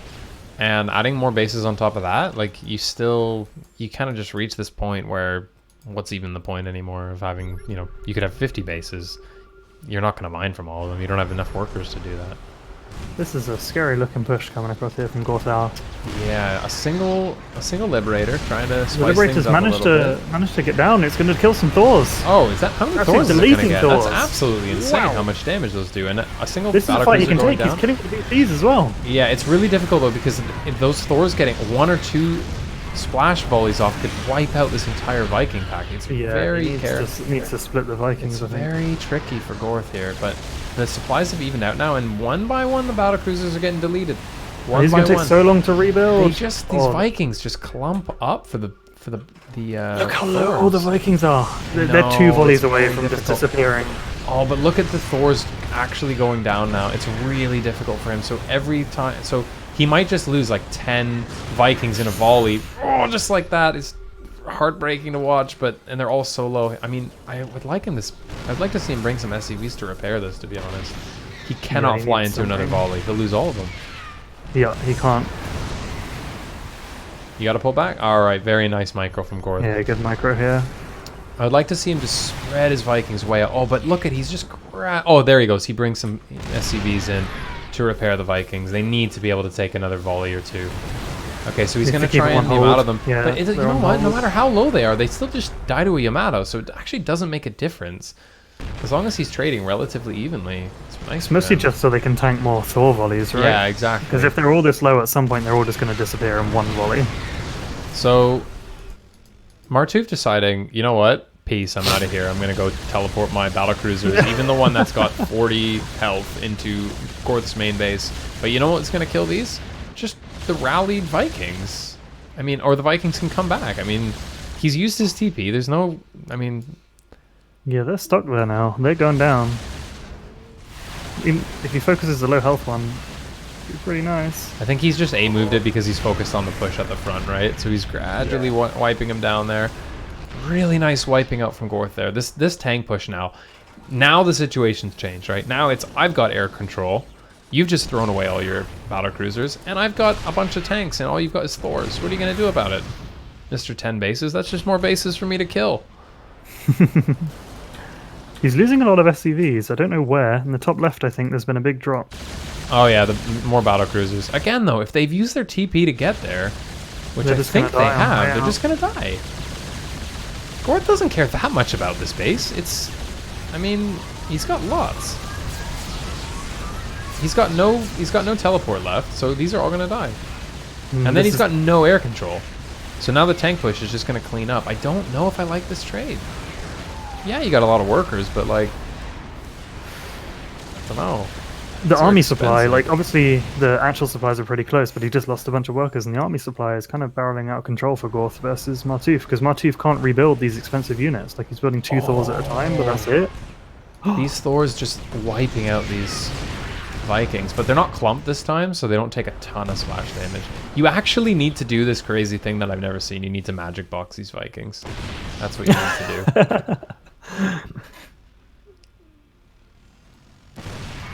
Oh, these tanks just dying from Martuf as well. These Liberators, now the Liberators, tanks, this is going to be sick. Yeah, so now that Gorth has air control, he doesn't need to make a single ground unit for the rest of the game. He just makes Liberators. He's got Liberator range, I think. A little bit tricky with the Thors because they have the long range cannon. Yeah, I mean, so it's a little bit picking tricky, him off with I the tanks, guess. though. Yeah, it's still a little bit tricky. As soon as the Thors try and get close enough to get a lib, the tank just pops him. Oh, and Martuf being a very cheeky, even going for the base on Gorth's side of the map. Just needs that gas. Yeah. I mean, he's got so much gas. Does he need gas? I mean, I don't know if this has occurred to Gorth, but he doesn't have to attack right here. He could attack, you know, anywhere else. I felt like he, you know, sunk cost fallacy. He's like invested so much into taking this. Yeah, he's like, I might as well now. Oh, look at this. This Liberator's going to get this. Oh, he's down to so little health. So, do Liberators outrange Thors if they get right on the edge? Apparently they do. I think they do. Maybe with Liberator range. With a scan, with the range, yeah. I think he's got Liberator range. I need to check his starport. I checked the upgrades. I don't know what the icon looks like. Is it the one on the far right? Might be it? It's... I've got the wrong interface on, I think, so I can't see. Yeah, it doesn't give me the names of anything, so I can't tell. Oh, I think that's it. Crumbs. If you press G and look at the last one, I think it's that one. Yeah, okay, yeah, that's it. That's the one. Liberator range upgrade. Okay, so unsiege from Martuf. What's he gonna do with this? Both players just scanning for days on one another. They just got that many orbitals at this point. They can constantly scan and never run out of energy. Gorth doesn't though. He needs those mules, man. He doesn't have the best income. His income, he's got more minerals than Martuf does, but I mean, Martuf's got the upgrades, so Gorth has like completely skipped upgrades this whole game. He is actually starting to run low on workers. Yeah, 40 He's workers repeated now. BC suicide missions. They're doing the damage. Martuf trying his best to throw, but I don't know. I mean, it's just so many more workers than Gorth has. Every Thor that bites the dust here is just another nail in Martuf's coffin. Very difficult. Have you seen the upgrade difference though? I know you said earlier, obviously, with the Cyclone Wars, you can kind of ignore the upgrades, but Well, he's not. It's not Cyclone War anymore. Yeah, I mean that's what I was saying. Gorth needs upgrades now. He's been ignoring them all game, and it doesn't seem like he's ever going to get them. I think Gorth is sort of just philosophically against upgrades. You know, he wants to I fight like. respect that. Doesn't think it would be fair. All right, this one battlecruiser tickling away. Is it gonna die? Gorth Oh, has he's got a finally lost TP. their position. Yeah, so not a great... I'm not really sure what Gorth accomplished with that push now, because now all his tanks are even dead. I mean, the Thor's gone now, the Vikings could probably just land on these tanks. Are they gonna, though? Nope. No, they chickened out. That BC did teleport bottom left, by the way, so we'll have to see if that starts killing more SCVs in his... Yeah, maybe he'll wait for his phase. teleport to come back online, but no, I mean, the Gorth knows Vikings about appear it. to know that they're there, yeah. Yeah, he's got vision everywhere, so it's just not gonna let it happen. Another one bites the dust. Gorth's tank's getting cleaned up in the top right. In the meantime, though, he left his base over here open for a Hellion run by, Hellbat run by. Which base? Oh yeah. Oh yeah. right This is is nice from awesome. Martooth. Real nice. They both have blue flame. It's really awkward for Gorth to deal with these though, because all he's got is like Vikings and Liberators. Oh, and Martooth deciding to seize the day. He's gonna move out now. Finally, for the first time in like 20 minutes, Gorth. Martooth is like, I can actually do stuff now. I feel like Gorth won the battle but lost the war here. Yeah, it was a Pyrrhic victory for him. He's too many workers dead. Yeah. He can't keep up. And in the GG end, he well dies played. to Cyclones. GG's. I never thought I'd see the day. I mean, he didn't lose to Cyclones. He didn't get out cycloned, but there were just some Cyclones at the that end. happened to be the thing that killed him in the end. I think it was symbolism, really. It was, yeah, it was like the Shakespearean tragic hero, right? His tragic flaw was cyclones. He decided to go for cyclones even though it didn't make sense because of his pride. Yeah, he had to defend his honor and his family. So that brings the score to 3-1. Gorthauer was saying his build was utter nonsense and I couldn't tell what was going on at any moment. I mean, Gorth calling another player's build nonsense is a little bit of the puck on the kettle black. Am I stepping out of bounds? I don't know. I don't know. Gorth's builds look pretty wacky sometimes. Pretty wild. Pretty wild. Pretty wacky. All right, we're jumping into our next game on Simulacrum LE.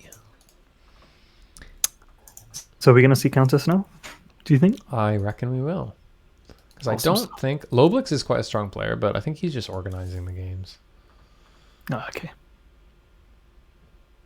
There is a small chance that they're just going to be like, Dane, we need you to play. And I'll be like, I said I was casting. Therefore, I've been drinking beer this whole time. I don't really want to So play. what you're saying is you're going to crush. Yeah, it's not... You're gonna represent the boys. No. Yeah, just... Lads. Let's. Yeah, Gorth definitely not feeling happy about that one. Still a respectable result. Took him out. You know, pushed his team a bit further along. Yeah, he won his game. He won and lost one, so it's just even. That's like what happens to me in all the clan wars. I win one, I lose one. I'm like, meh. I didn't help us win, but I didn't cause us to lose. So there's that. Can't be too mad. Gorth even goes into clan war or into the stream chat. Fuck TBT. Gorth, listen, my man, listen. If you're out there, we still love you. TVT might not be the best matchup, but you still went 1-1 in your worst matchup. That's not too bad. Don't be sad. Yeah, that's respectful, man. You're a legend. That first game, you showed him how it's done. Walked right up his ramp. Straight there.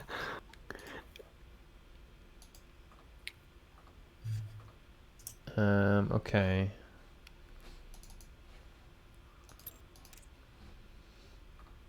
Mathis is our third. Okay, all right. So Mathis is a Zerg player for Drunken Outlaws. Very strong Zerg player. And looks like Nice. it's going to be control from Panic. Is he? I thought Control was a Protoss. Yeah, he is a Protoss. He just hasn't changed his race yet. ZVP. Could you get me an invite? At Dane, at least there's logic to my builds. There definitely is logic to your builds, Gorth. I'm just being a little cheeky because your builds are unique. That's all. I do think your builds are good. Well, my opponent went for super wacky progression. Yeah, I mean, he went.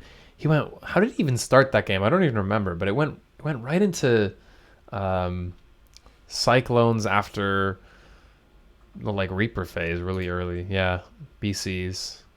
I mean, the Thors made sense because you were going for Vikings to counter the BCs, right? I mean, it worked for him. I think he could have done that whole game without the Cyclones, and it wouldn't have made a difference, though. I don't think the Cyclones did much for him. BC tank Thor is pretty decent, I guess. Yeah, fair enough. I mean, I'm talking to Gorth with a 2-minute delay, so it's like this is gonna be so enjoyable. it's yeah. All right, check this out. In my chat now, I've got an emote with my face on it. Jesus. I've only got one now, but I've got a folder on my computer full of pictures of my face so that I can turn them into emotes with my Photoshop skills so that Rede confused. You do look pretty confused, to be fair. Every emotion that you could imagine, you know? I feel all the emotions and I'm going to turn them all into emotes. And one day, that's all you'll ever see on Twitch streams. It's the dream. So how have you been keeping in the last few months, Bradley? I haven't really talked to you in a while. Things have gotten a bit wild. Did you end up going to Korea? I didn't. No, I was going to Japan. Oh, Japan. Yeah. No, I was going to go to Korea. Yeah, I gotcha. So, yeah, like, I was meant to be going to Japan, and the week that I was going to Japan was the week that Japan and kind of announced that they weren't really taking foreign visitors anymore. Yeah, that's what I thought. That's what I thought was going to happen. That's tough. To be fair, like, we were thinking of cancelling anyway, and then the Home Office put the nail in the coffin there. Yeah, like, nope, you're done. No choice. Yes. So just waiting on hopefully getting some money back from the flights, the hotels, and all that cancelled. It was no problem. Yeah, that's it. I hope most companies have been pretty good. Yeah, the real sad news is obviously it's not looking good for the next Epic LAN. Nope, I am not thinking the next Epic LAN's going to happen. But you know what? We've been doing lots of Drunken Outlaws events and things. I mean, it doesn't make up for it at all. But I mean, the Starcraft community. I mean, even my stream is a result of the quarantine. I'm streaming every day now just because got nothing else to do.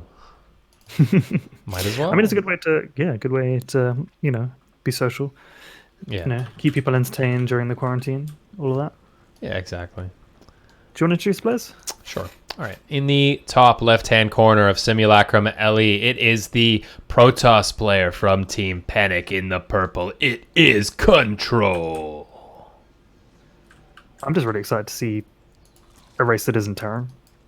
That'll be nice to see.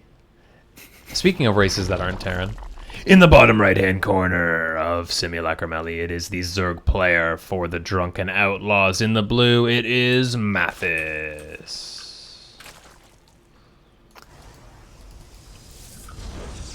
Control going for a pretty standard 1-gate expand here. Got his nice wall set up. Mathis not going for any sort of early pool shenanigans, so... Nope, just going to get that expo first, as you would expect. Oh, but look at this Control with a nice little hatch block. Really nice time there. He had to send that probe out really early. He's timed this out really well, but this is really annoying for Mathis. And the pylon block as well.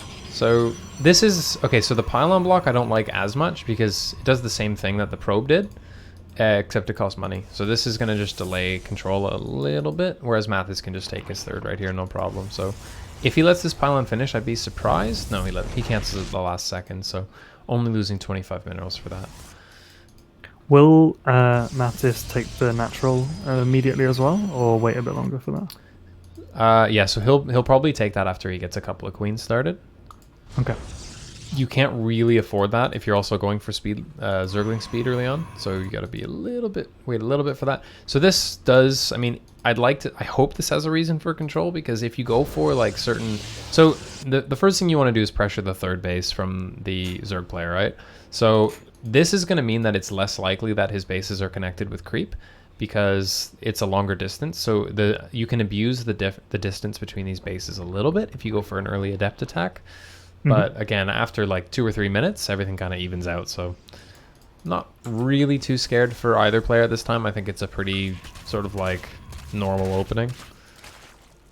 Put down another pylon to try and block that natural. Yeah, two more pylons. I mean, yeah, so the more he invests into this, the less I like it, because he's letting this finish. Yeah, I mean, this is super greedy.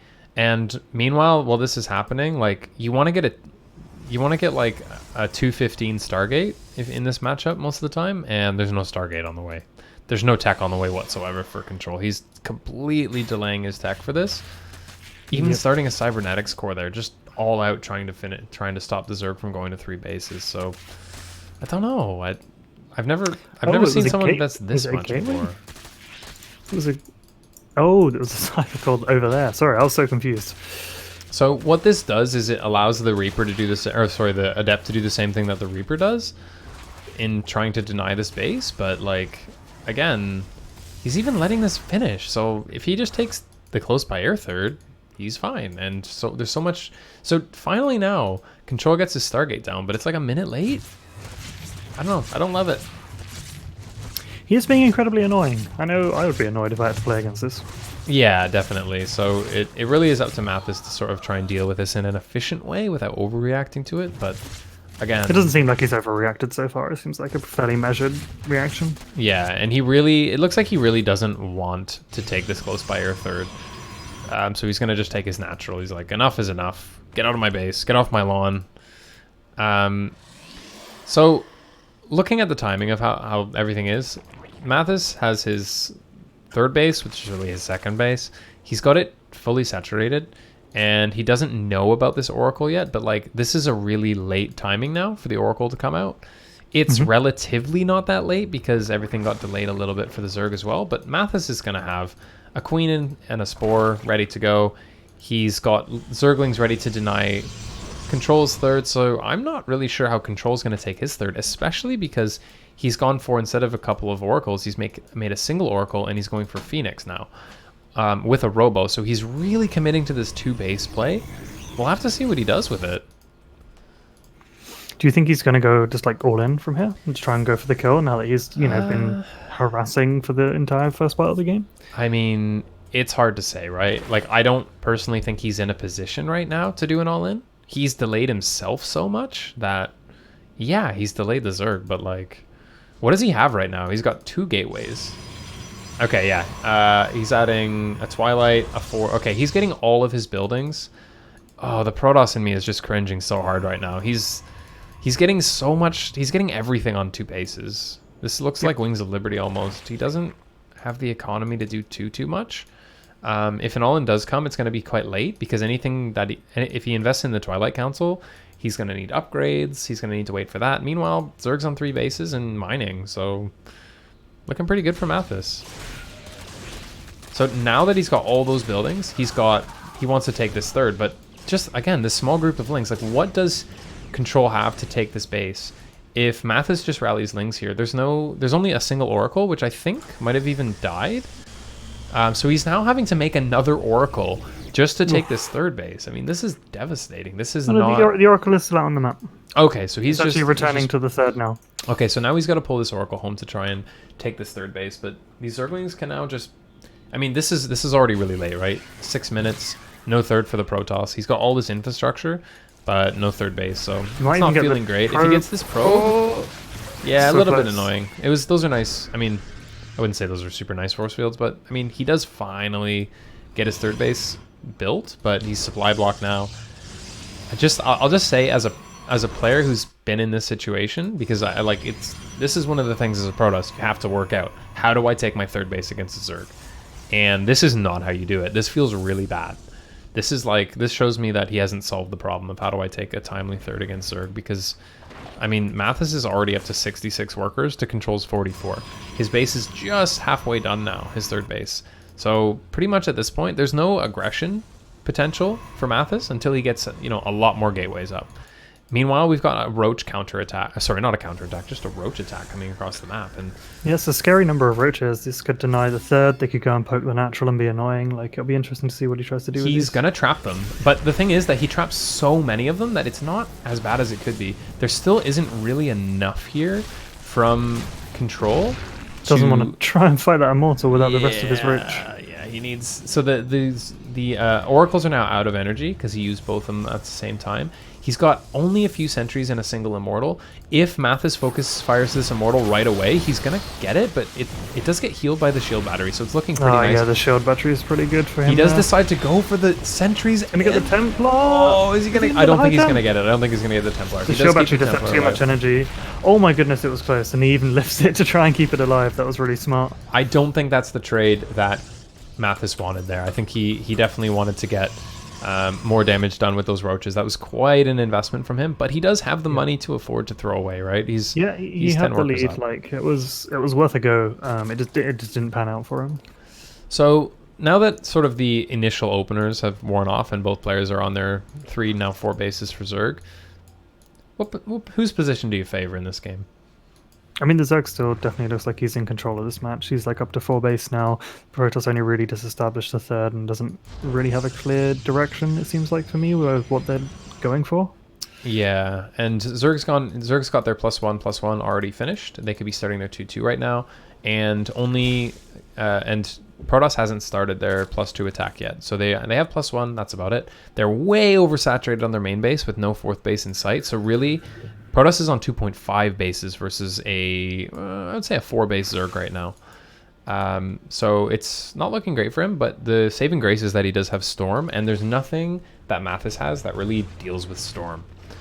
He is getting... No, the Hydras are going to melt, and he has a lot of Hydras to be stormed. Yeah, tons of Hydras, but he does have the Lurker Den. So the Lurker Den makes things really difficult. If he gets the 4 base economy up with Lurkers, it's going to be really hard for Control to do much with that. He's only got 3 Immortals now, with a lot of Storm.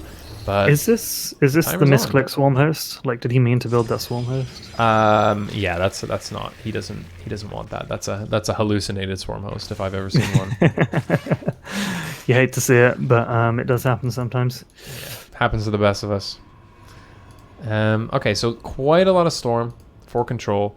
Only 3 Immortals. These 2 Immortals actually getting stuck in his main base. Just chilling out super hardcore in the natural there. I wouldn't say that Control is in a super bad position right now. Like, it looks bad for him, but losing... Okay, never mind. I take everything back. Losing those Oracles is devastating. He does get a revelation on a single Lurker, so he knows Lurkers are a thing now. But it's really difficult to fight into this if all you've got for detection is an Observer. You really need those Oracles to be continually revelating. He's getting his money worth with this one Swarm Host. Yeah. Sending in those 2 Lurkers. Yeah, tickling away.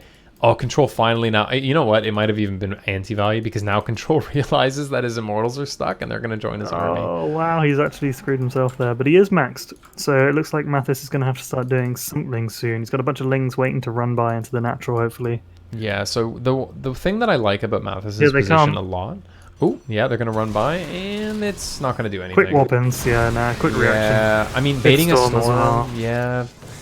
I mean, he needs to get rid of these Lings, right? Because these Lings are basically worthless against this army once they've got a few Archons in it.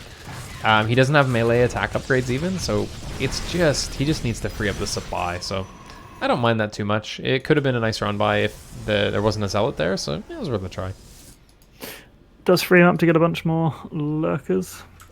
So now Mathis has the army advantage, I would say, having this many Lurkers and not a lot of detection for Protoss. He's transitioning into an air army, but there's a timing window here for Mathis to do damage. Let's see what he decides to do with it. I mean, there's 1 Orbs and no Oracles. He has no detection. Yeah, so if he throws these Lurkers here, yeah, this is going to be really hard for him to deal with. The Storms are nice, because they're going to get the splash damage, obviously. Yeah, but look, I mean, these Lurkers just do so much damage, and you're choked off now. Now all the Immortals he's from lost your his main... natural. This is gone. And there's no more immortals. The amount of immortals that he has with his army, this is how many he gets. He's got 1, 2, 3, 4 immortals to fight this. He's got a nice little spread, but now he's actually got to move into this. And as long as the Hydras come and join at some point, this is going to be really hard for him to engage in. The storms are good, but since he's split off the rest of the Hydras, he's really managing to choke him off and keep them safe from those storms. Trying to get some carriers out, but it might be too little too late. I don't know what that Void Ray was doing, but it certainly didn't last very long against all the Hydras either. Yeah, so this is the situation as Protoss where you need to not fight, and you need to base trade and try and get some damage done on the other side of the map. Straight across the map. But he's going to go for it. He's going to try and sandwich him in and take a better fight later. And the He single will kill the carrier, Hydras.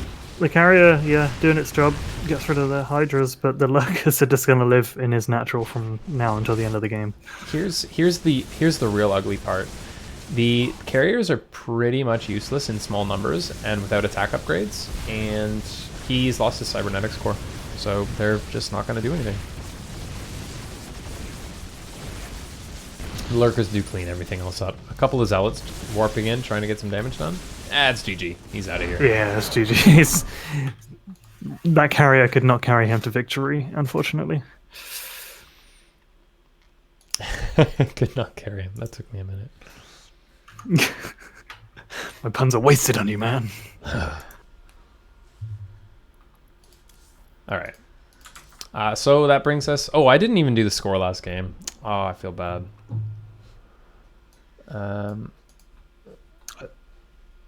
Oh, I can't read my chat here for some reason.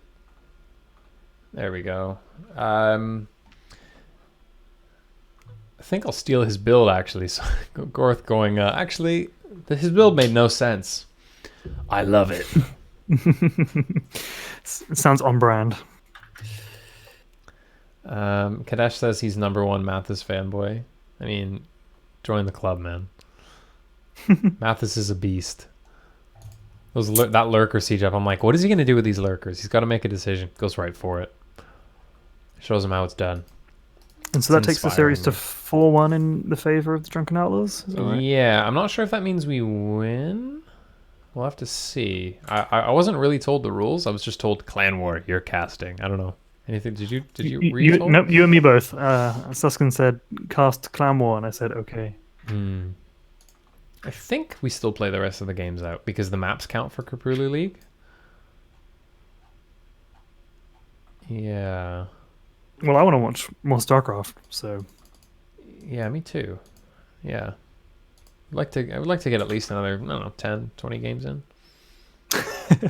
By tomorrow, of course. So if they could all be proxy 2 Raxes, that's...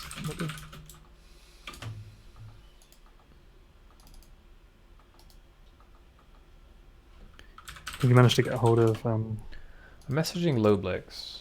Yeah. Oh, there we go. Zen Ellie He is seems up. to be Purity alright. and Zen are left. So we've got more games. So we've got at least this second game of Control versus Mathis.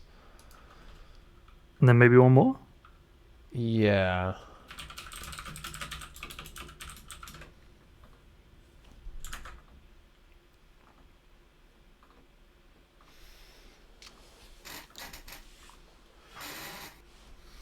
This has been a pretty good series so far. I mean, last season, the Drunken Outlaws were having some major issues in our Clan War leagues, but definitely turn it around this year. I think we get that Dane guy out of there. He's not playing anymore. That helps a lot. And that seems to have really made a difference. Got some strong players from Infed joining our squad, playing well. You've been poaching other clans. No, I think we merged with the clan. Okay. But you kept the name. It didn't become like Drunken Outlaws. Yeah, it was a mutually beneficial thing because they were good players, but they weren't getting in a lot of clan wars, and we're getting in a lot of clan wars. We just needed better players. So pretty nice. And they're all Terrans as well. That explains a lot. Our clan is all Protosses, so that's just how it is. What you're saying is your clan was the most honorable clan, and then you tainted it. We tainted it, yeah. Yeah. One caster's not here. Yeah, you need to join. I do need to join. Dankeschön. Sort of zoned out. I've been streaming since 1 today. So the longer things go on, the more I just sort of Now that sounds like a bank holiday to me. Wifey's just giving me a look. What's the look for? It's an interesting noise.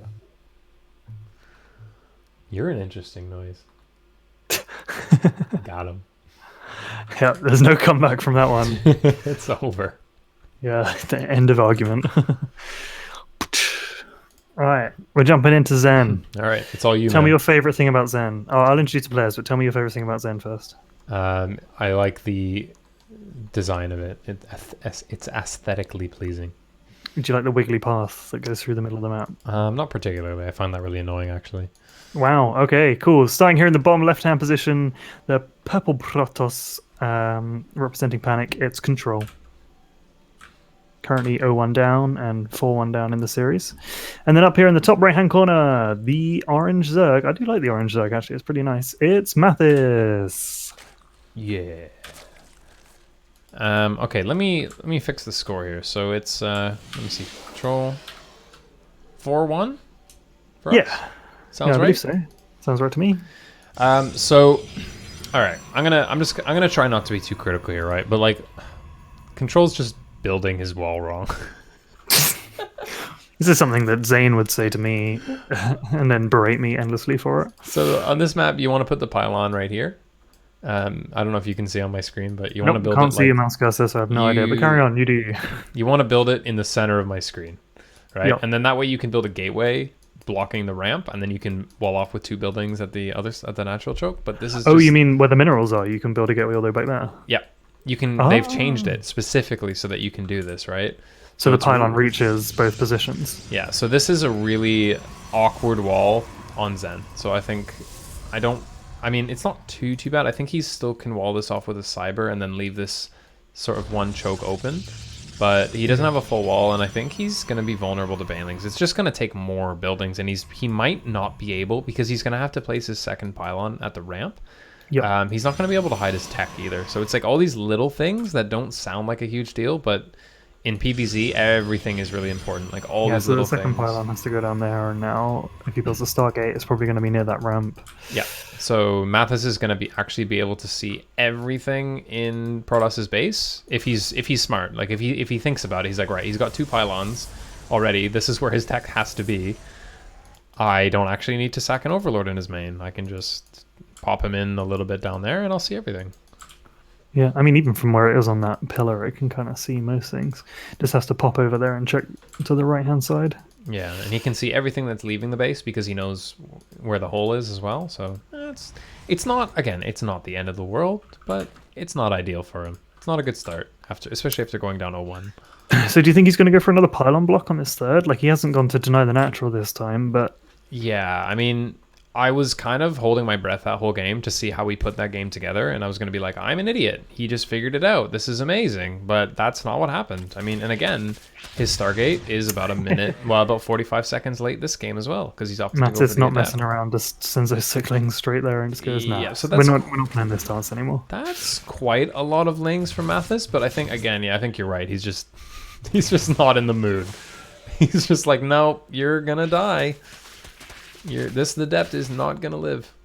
I mean, that's what he was hoping, but no, he does live. He does nope out of there. Gets on out of there and pieces off back to base.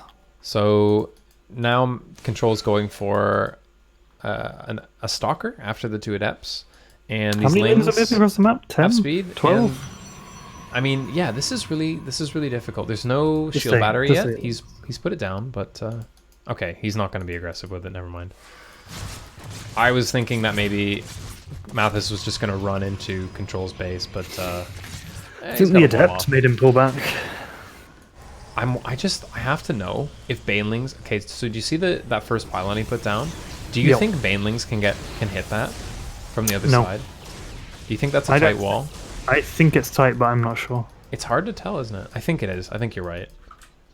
I wish It's there was just a way that to turn on rock the is- grid, Yeah, it's really difficult. because if that's not Baneling proof, then this is even worse of a wall than I thought. But I think it is. I think it's not too bad. Okay, so he's opted to go for a Phoenix instead of an Oracle. So he's gone Phoenix first to clear out the Overlords and then an Oracle? And Did now he a kill second the Oracle. Overlord that was hanging on that pillar with the Phoenix, or did it die ages ago? I didn't notice. Yeah, I think he killed it with the Phoenix, right? I don't know if I feel pretty quick, but maybe it was. The Stalker has a kill, so it must have been the Stalker. Ah, Yeah. it's a Stalker. Well played, Stalker. So, okay, so something I like a lot more about this game is he's got a plan for taking his third, and this is the plan, right? He's got a few air units, he's got a Zealot and a Stalker, and he's going to take it at 5 minutes instead of 6 minutes, and he's not going to build, you know, everything in his base before he takes his third. So it's a much quicker third from him. He's only got 1 gate and a robo as far as the ground army goes, so he's very vulnerable here, but it's really only matters if Zerg doesn't punish him. Do you think this third position on Zen is easier to take than the one on the previous map? As a Protoss in particular? No, I think this map, I think this is a harder third to take by a little bit, only because you don't have ramps to deal with. You have like this big wide open choke. This is like the worst case scenario in a lot of ways. And since most Zergs don't really multi-prong, they just kind of do one big attack at the front, this is kind of a hard choke to defend. Seems to be doing alright so far. Kept that adept on hold position to make sure that Rumbai didn't get into the natural, which is good to see. Yeah, so Mathis is ahead in workers now, and like the Stargate so far hasn't done anything. I mean, he's got the 3 oracles, which is actually how I favor opening in the matchup, but like he's committed a lot into these, and they haven't done any harassment. So that's let Mathis get up to a comfortable 65 workers. So that's... I mean, yeah, he's just had to keep them at home the whole time, or to respect that Ling Rumbai. Yeah, I mean, what you want to do with this is keep 1 at your third, and then go harass with the other 2, because 2 will one-shot drones, and you can leave the 1 to just turn on if the Lings go in, right? Like, you don't need to keep 3 oracles at home just in case of the Ling run by. So that's, yeah, I mean, again, don't want to be hypercritical of them, but it's just, these are little things that add up. He has caught up in workers, though, and he is on relatively even bases versus the Zerg, so he's in a much, much better position. He's got Storm on the way. All we've got is, let's see, Baneling drops coming from the Zerg player with Baneling Hydra. So, again, this kind of army from Zerg is really, really difficult to deal with if you let it happen. And I don't think he's looking to attack anytime soon. So he's loaded up those overlords. That's a lot of banelings in those overlords. Even got a few decoy overlords in there as well to draw some of the fire. Yeah, this is going to be really difficult to deal with because, I mean, Mathis is kind of abusing the way that Control plays here because Control is going for these Immortals with no sentries because I don't know why he didn't get any sentries. I don't really have an explanation for that. I mean, he's warping in High Templar now, but he doesn't have, like, he's going sort of like an anti-roach army. Oh, and he does get the little split there, which is nice, but Hydraling Bane is just really, really good if you've made the lots of Immortals, right? Because you know, it's just going to surround them and drop on everything. Yeah, it's going to be difficult. He's going for a very similar comp to the previous game, and it seems like, as you said, Mattis has kind of responded to this. Yeah, and although these, I mean, there are stasis wards all over the place, and, oh, I don't like this, so if he gets even a single High Templar... Yeah, I was going to say, that's a really bad trade. Yeah, but it's going to actually be Bomberman Overlords. It's going to be Carpet Bomb Banelings, which is really cool, and I haven't seen in a long time, but he's transitioning into Lurkers, which is nice. He's got the follow-up in mind.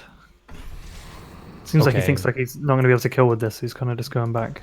Yeah, he's like, oh, I'm attacking into a choke now. I'm on 5 bases. I might as well just macro up. Makes sense. There's Void Rays out again. Why? What is Control hoping to get done with these Void Rays? Yeah, so... Because he knows he's playing against a bunch of Hydra. The short answer is safety. He might feel safe. The slightly less short answer is that it's just not good. Like, you just don't make Void Rays. It seemed like last game he just built one while he was waiting for the Fleet Beacon to finish so that the Stargate was doing something. Yeah, it's just... I mean... Because he only built one and then he started trying to pump the carriers, but obviously it was too late in the last game because he was already dead. Seems like he still wants to go straight into those carriers, but... I think Void Rays are just Yeah, I'd rather just wait and build another Stargate to start another carrier than build a Void Ray. I mean, He's I'd building rather a just have second another one. Stargate. Yeah. Yeah, he's doing a second Void Ray. He really likes these Void Rays. Don't worry. Again, I'm gonna hold my criticism back because you never know what he's gonna put together with it, right? You never know. He's going up to 3 Stargate as well, so he's going to be pumping a lot of air soon. And a Dark Shrine. I mean, the thing that I will say about the Void Rays is that they're air units. Yep. And I lurkers mean, they don't can't. shoot air Lurkers units. can't hit them. Yeah. Yep. Hydras can. Hydras can, and they take about 3 hits from Hydras before they're dead, so And we'll have to see if that They works. only gently tickle the Hydra while they're doing it. Okay, I'm gonna give it its best defense. Okay, so the best thing about the Void Rays is that if you keep them in your main, you can kill the Overlords with Banelings in them before they drop on your workers. If you're worried about that, they can also kill They can also kill the Overlords from dropping in your army before they drop on your army. So, This is a dead Void Ray. I just want to point that out. yep. In 3, 2, 1. There it goes. And It's okay, there's it's another gone. one on the way. Oh, I'm just gonna make a Void Ray and attack you, and hopefully, and it's gone. Mothership is on the way as well. Oh, We'll but see if these- it makes out in time. These Overlords can just scare him away. He's gonna preemptively storm them. This is terrifying. Absolutely cleaning up storming everything, Overlords, keeping them on a really. very slow economy. The Seismic Spines upgrade completed as well. I think that's Lurker range. Now they've got like a super long range. What the range is already busted to begin with.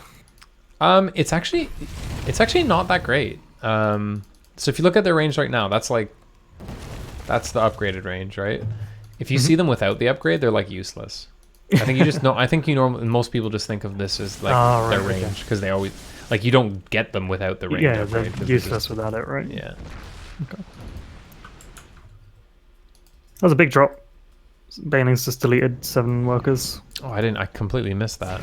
So I'm surprised yeah, they didn't get that's- more, to be honest. This is one of the great things about Dropper Lords as well, is once you've done this once, you can just, anytime you want, you can just send a Dropper Lord, even without anything in it, into the opponent's base and watch them freak out. Good defense of that base in the bottom right. Just about Oh, right. that is a money storm. That was a fantastic storm. I will give him that. So, interesting position. I think Mathis is going to do the right thing here and just trade trade his Baneling drops for workers. This Mothership coming in and just floating around. I mean, the longer this game goes on, the better it looks for Control, because if he keeps this 4th base up, that's nice, and he's transitioning to Air Toss, which is good. But that's about all he's got going for him, because Zerg is on a million bases. Yep. It's not going to be long until I think Zerg has basically every spare base on the map. So, yeah, I mean, he's even got lots of defenses at this base, so as long as he contains Protoss, I mean, I don't think Mathis realizes that this 4th base, the other 4th The base Void was Ray nearly gets an taken. Overlord, but Is it going to get it? ultimately No, accomplishes not nothing. quite, not quite. I mean, there was an attempt. So he's containing him. He's attempting to contain him on 3 bases, but he doesn't know about the other base. So as soon as he finds out about that, I think Mathis is going to be drastically repositioning his army.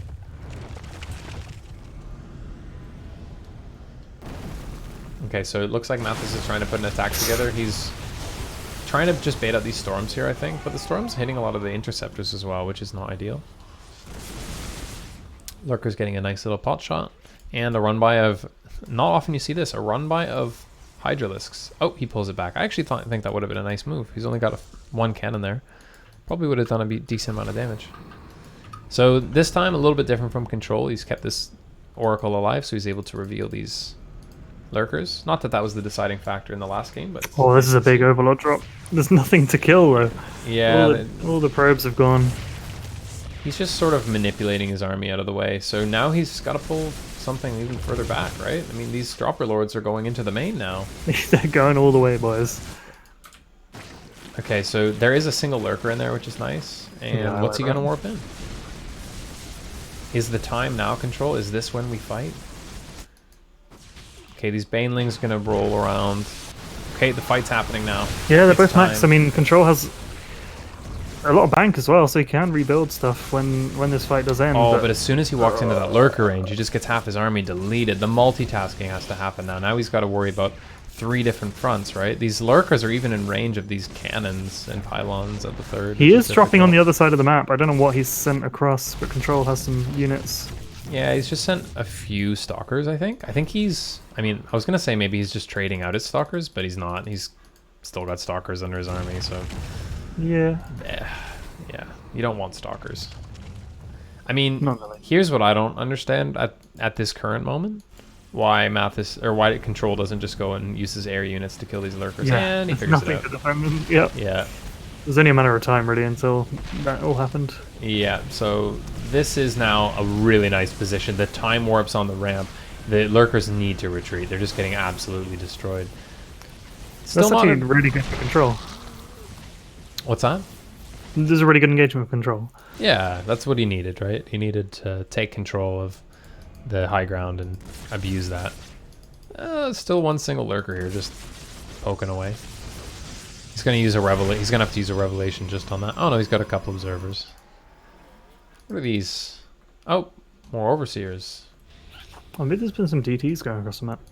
DTs under a mothership, double cloak. Double cloak across the sky. Does that mean you need 2 overseers to see them? I think it. Yeah, you need at least 2. I think it's multiplicative actually. Okay, so you need like 4. You need 4 overseers. Yeah, that's everyone knows that. I'm surprised you didn't know that. Basic Ballard. maths. Yeah, Sorry, surprised my you didn't bad. know that. Yep. I'm a little bit rusty. It wasn't this way in Wings of Liberty, that's all I'm saying. Yeah, it's a little different. It's a complex game now. Yeah, Wings of Liberty was a game for babies, so... Yeah, this game is a lot of ins and outs here. And when My you first figure out Starcraft. the cloaks, the cloaked units. Oh, he's actually trapped him in a corner though, which is not ideal. But Mathis has infinity money. I'm not sure I like the 12 overseer. I mean, I think that he's overshot it. I think he didn't do its maths right. You only need 4, man. You only need 4. Yeah, we did the maths. We ran the numbers. Conclusively, you only need 4 to kill a double-cloaked DT. You gotta pump those numbers up. Those are rookie numbers. Oh man, if the spines get two Archons, I'm gonna be so sad. Focus the Archons. Oh yeah, okay, it does go down. Heartbreaking. He's still got all the bases on the other side of the map though, and he killed that base. He killed the bottom right base for Protoss, and he's gonna kill the top left. So he's gonna keep him on 3 bases again. Mathis finally getting through his bank, has topped up his army supply, back on even pegging, and yeah, has the economy advantage still. So as long as Mathis can sort of kill this base, it's gonna put Control in a base. He's not really all in because he's got this base going up and running now.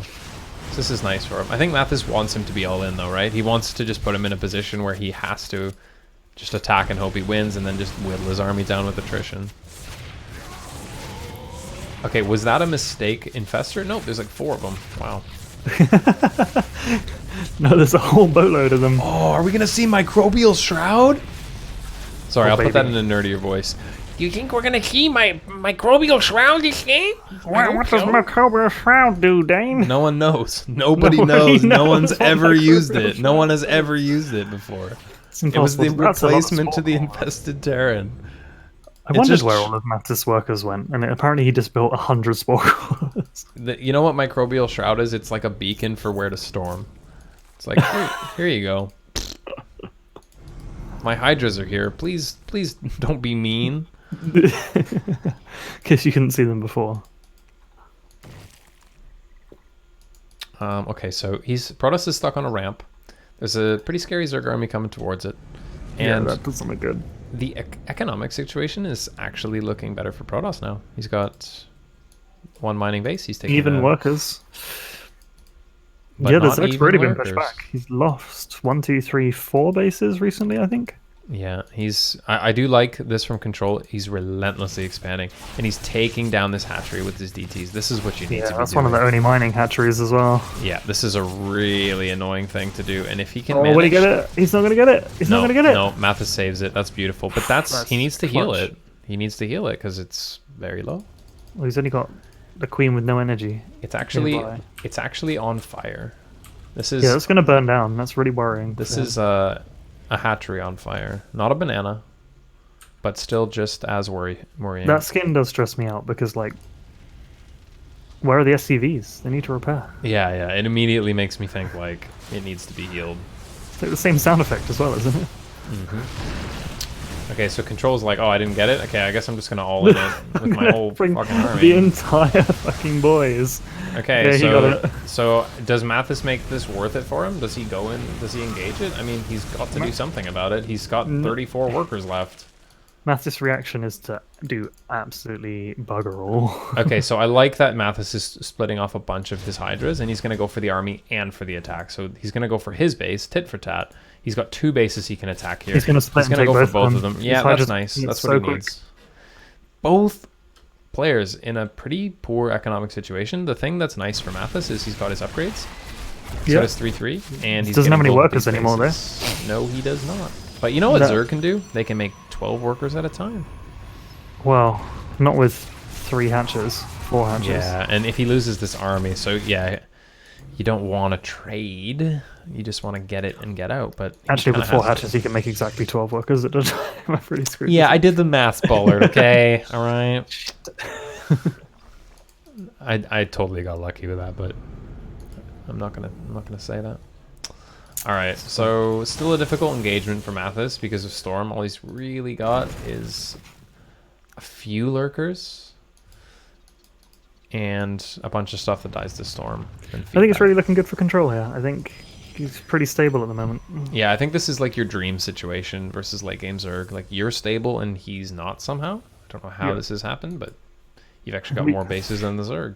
We got here, so we can't complain about it. Yep. So now the shoe's on the other foot. Now Mathis is in the situation of needing to all in.